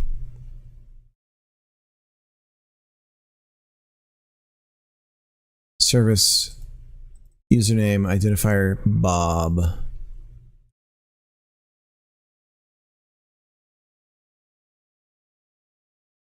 So again, bro, I don't understand this. Okay, so username, we're going to say Cricket.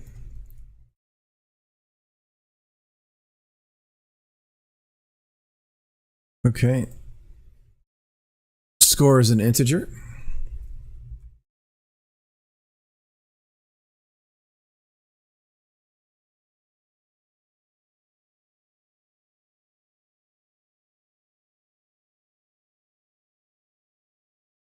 Add entry returns what? Add entry result. From what? Leaderboard API. Leaderboards API, add entry result. Leaderboard internal name is leaderboard name. We're just getting the high score stuff going on. So we're doing high scores. We fixed the boosts. The boosts are working proper now. So we're going to start throwing those all throughout the stage. My wife is adding a bunch of collectibles around the stage. So she's throwing them in all over the place. And I'm working on the leaderboard because this is a high score game. And we're about to see if we can get some high scores. We're going to take a breakpoint right here. See if we submit and find any high scores. Non-existent function get height. It's because we're in the wrong thing. We have the wrong scene open. We should be in main or game. I hate it when it does this because it's going to do it again. Dude, Godot, figure it out. We're in main. How you doing though, Doddle? So what is it you do, Doddle? What is it you say you do here? Tell me about yourself. Air Force? Civilian working for the Air Force? Is that accurate?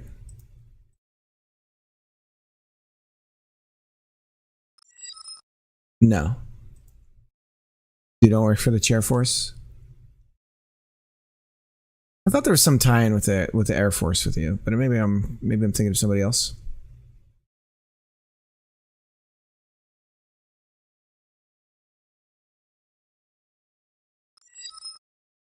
I'm director for imaging informatics. I'm ex-Air Force. Roger that. 10-4, Big Daddy. Big Roger.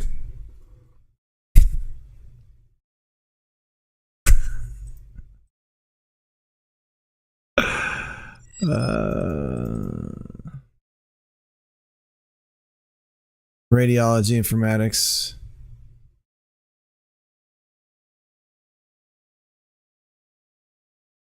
Oh, okay, cool.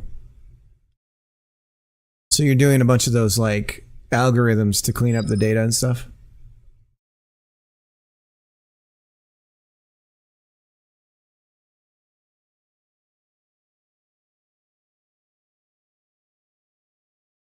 Look at this. Look at that MFer.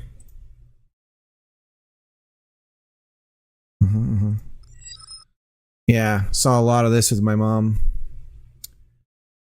Yep. Saw a lot of this with my mom. Yep.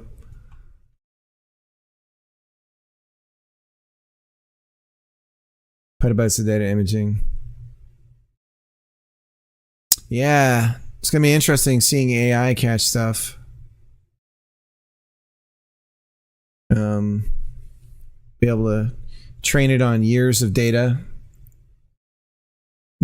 Hopefully we'll get to the point where we can capture cancer and stuff way ahead of time. very good. Yes, this is what I want to hear. This is what I was telling my mom before she passed away. I was really excited about the what was starting to happen. I was like, the idea of prevention. I just hope that we get to a point where, you know, being able to just get a preemptive scan every year for everybody is just like a thing, you know? Like we could, but you know, you worry that the industry is modeled after consistent care, almost on the verge of dying, you know, that kind of thing, where it's like, oh well, if we have to give them medicine, that's great, you know, that means more money for us. Johnson & Johnson's all like, fuck yeah, that's what we want. So you worry that the reason why the idea of prevention isn't really prevalent is because it's not a moneymaker.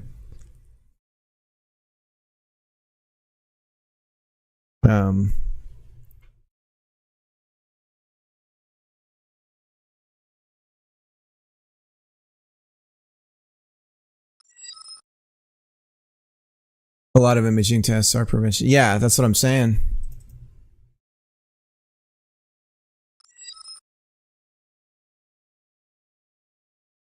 Probably one of the best things. I think so too. That's what's such a bummer about the damn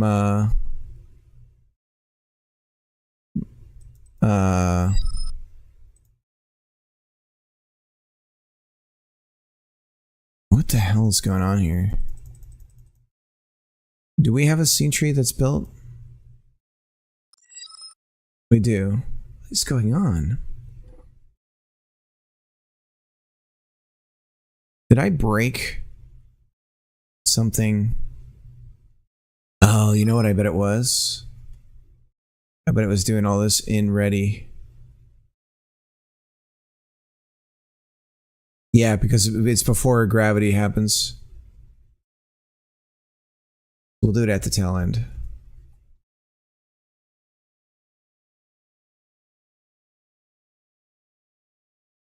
Super cutting edge. That's sweet. Okay, so now in theory, okay, so we hit a breakpoint, intros page. Let's see. Count 1. Okay, so we have something. Then for each entry, we should be able to hit in there. If there was anything. Let's check the dashboard. Online players, total players. Okay. Activity log. Okay, later, okay. Game settings.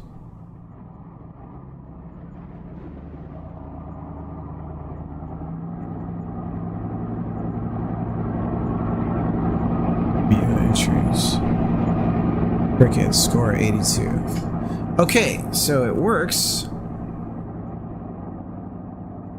No, that's the game. That's the game audio, baby. It's alive. The game is slowly coming alive. Let me show you. So first of all, check out these boosts now. Go over this boost here. Watch this bad boy. Let's go! Whoa! Shh, Nike. Yeehaw! Hold on, turn around. Woohoo! This is the creaking boat that you're hearing. Yeehaw!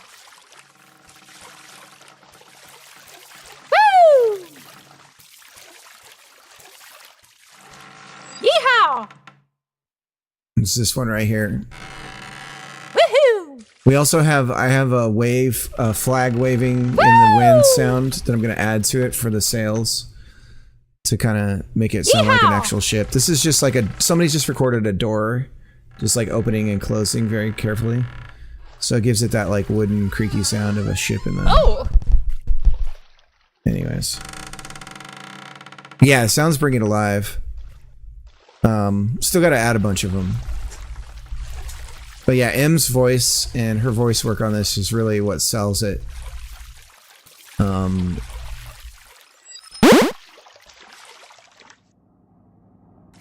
It's work in progress. That's all I can say. We have the paths built in. You'll see they're not even pointing the right way right now. Ah. Here comes this boat. So, It's a little too loud. It needs to be lowered a bit. The 3D audio stuff in Godot is so easy. It's such a breeze. I love it. Just put it on the object. It's like, oh, okay. Yeah, that makes sense. Woo!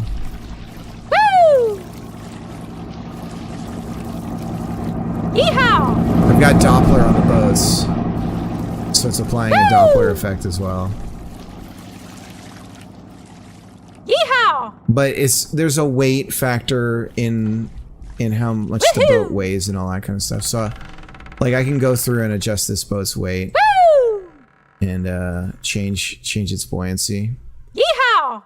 See if I do that right now. Let's see. There's the ship. And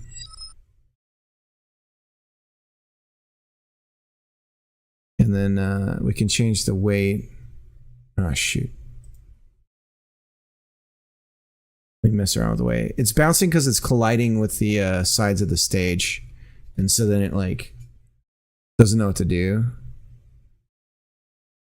Weight. We can increase the weight. Let's double it. See what that does to its bounciness. See if it sinks in more. It's a bit more. There's some more here. We'll quadruple it, so we'll make it 40. There it goes. Sinking a little bit more. Maybe a little bit more. We increased the buoyancy of the water, so everything's got to be different. See how that looks.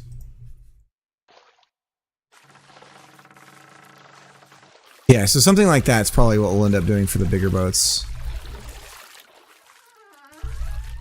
Get it in the water proper. But there's just some numbers we have to adjust that we haven't done yet. But yeah, they definitely shouldn't be bouncing like that too much. We can go 160, see what that does.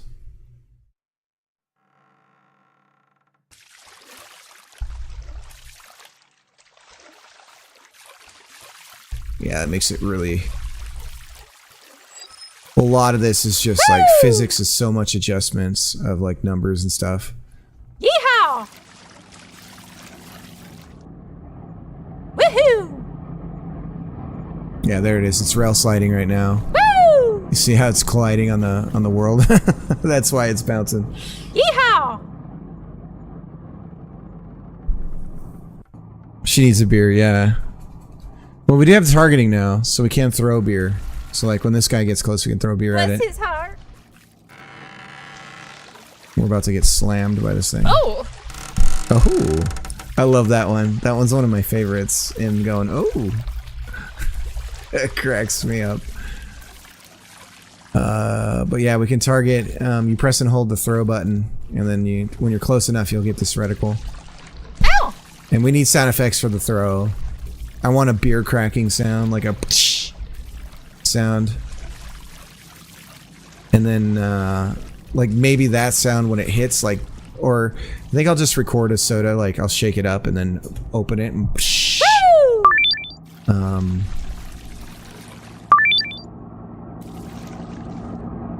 You sure are touched. Anyways. So yeah, it's really coming alive. So we're back to the entries here. We're trying to get our leaderboard going. So what we're going to get back from entries is a leaderboard entry. And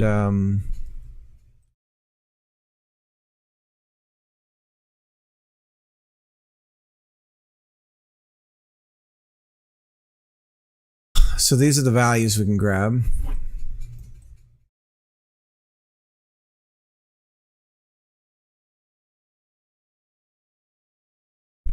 And going back to the game,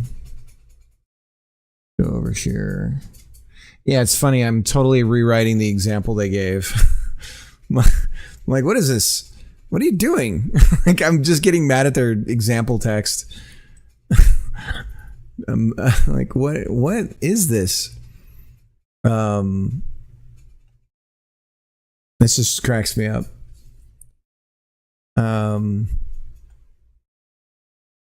So for the UI here, So we have ID, we have position. So that's the number. This is the score and the player name. And a date, which is just a string apparently. So on our high scores here, let's just build a panel, I guess, and we'll just center it. And then grid container.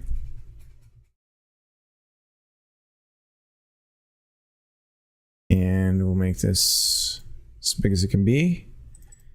And then the panel will say Labla. And we'll say high score.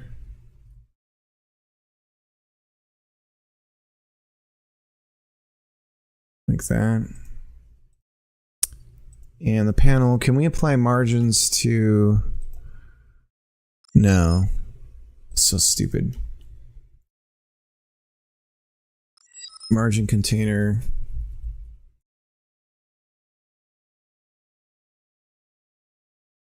Here, and then we'll full size this. Panel. And we're going to say, give ourselves some margins. And 20 by 20 by 20 by 20.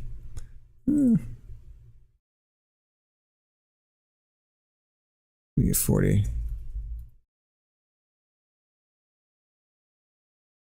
Okay. And then our label, we're going to make this centered. All right, dude. Have a good night. Thanks for hanging out, man. Appreciate it.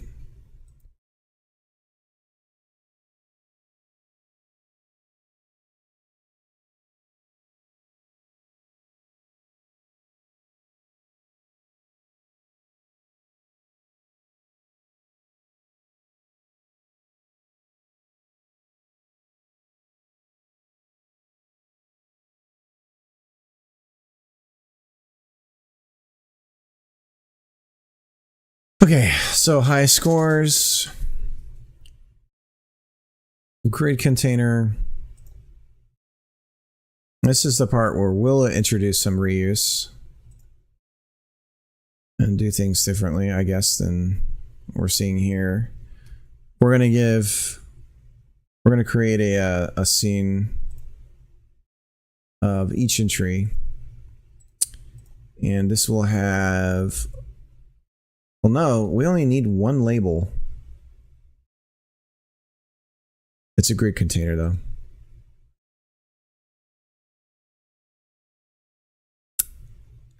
Each row.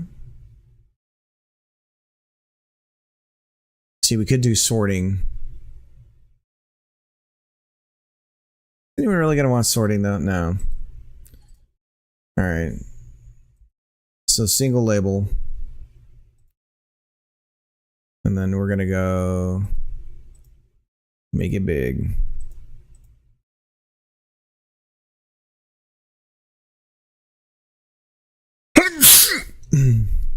Like that. But it's just one label.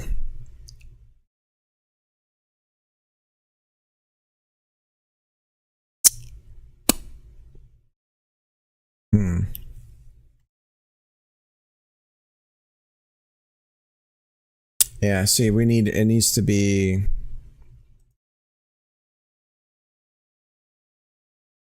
All right, we'll just make multiple labels. And then we're going to say grid container columns, position, score, alias, date.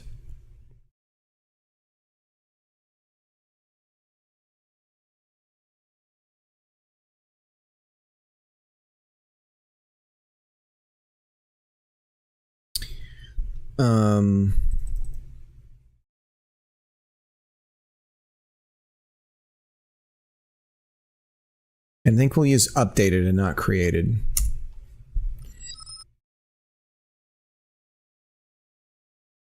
Okay. All right, give me a second.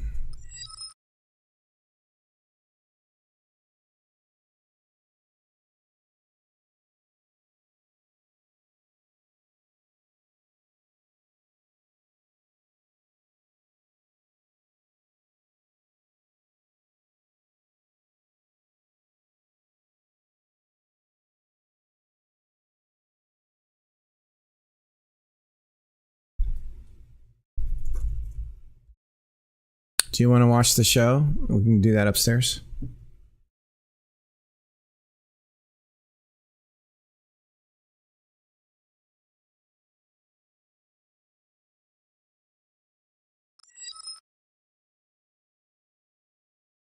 Okay. Shoot, I'm not going to be able to sleep.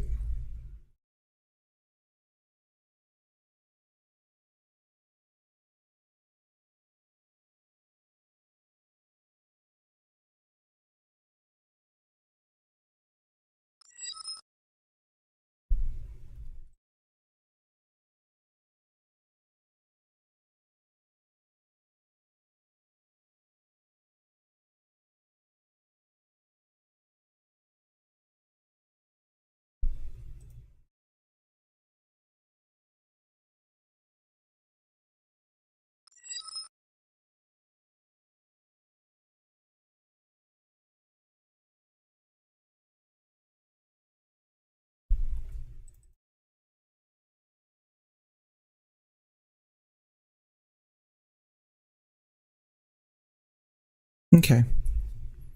I don't want to force you if you don't want to, though.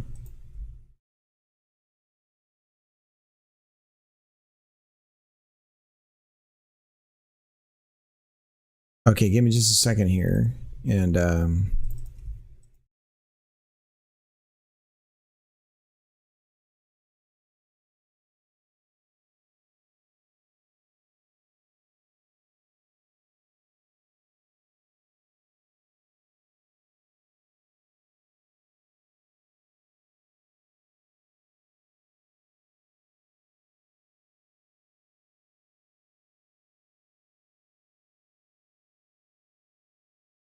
now, I have a wild idea of how to manipulate the score.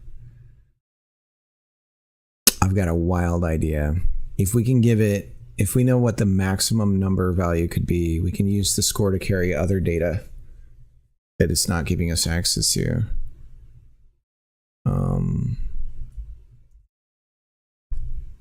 So specifically, I'd like country.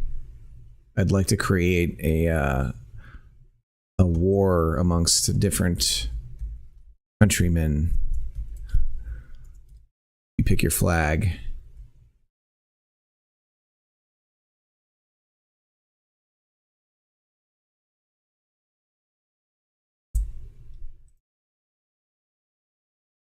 Player alias. Player identifier. I think it's identifier. Let's go back to, I'm almost done here, sweetie. Let's go back here to leaderboards API, add entry, identifier is correct. So go down to the bottom.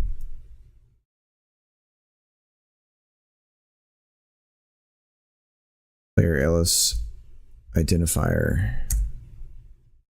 Okay, and then our date text, which is going to be entry updated app. All right, let's see if this works.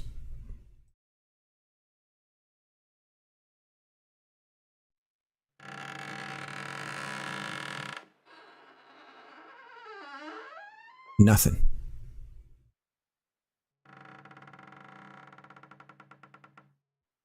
Do we have show high scores running?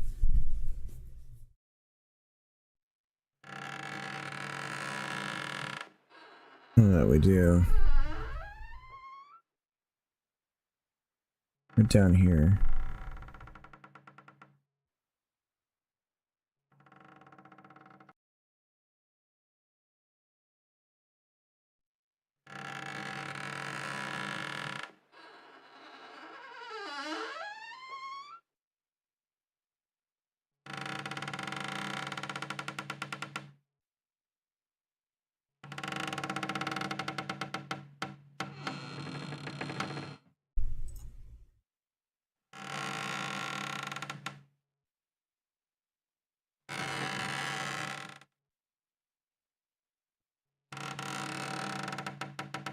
Add child. So these are okay. I get it.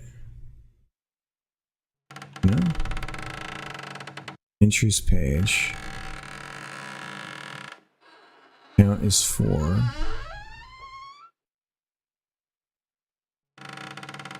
Entries.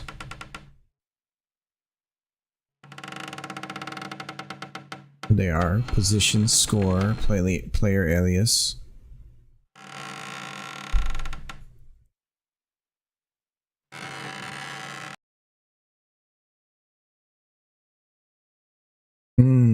I see.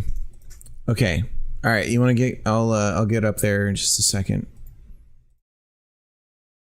So long as the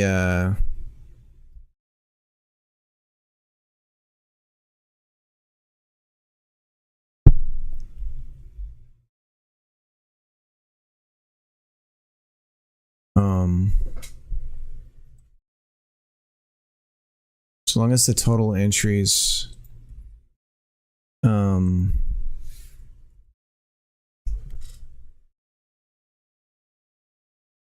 we don't really even need a comparison of his last page. Entries page gives us entries. So if entries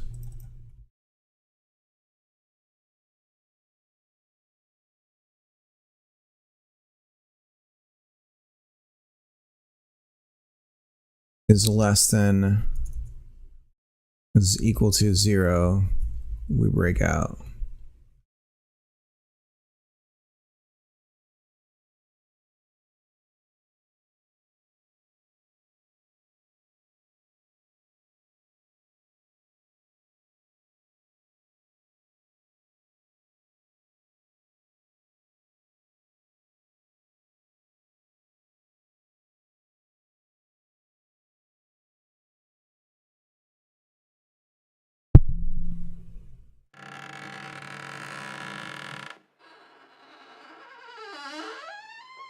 There they are.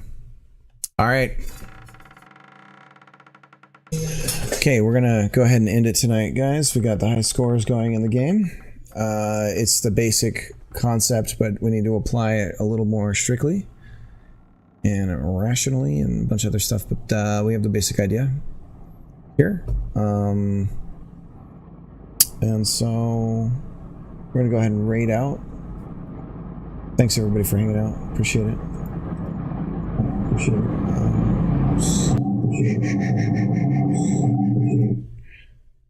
Infinite. I opened up a wormhole into infinity.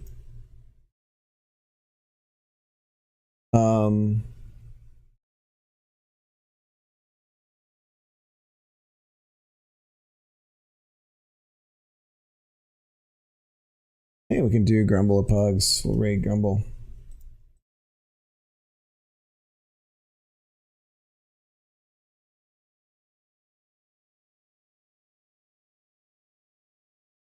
I want to put,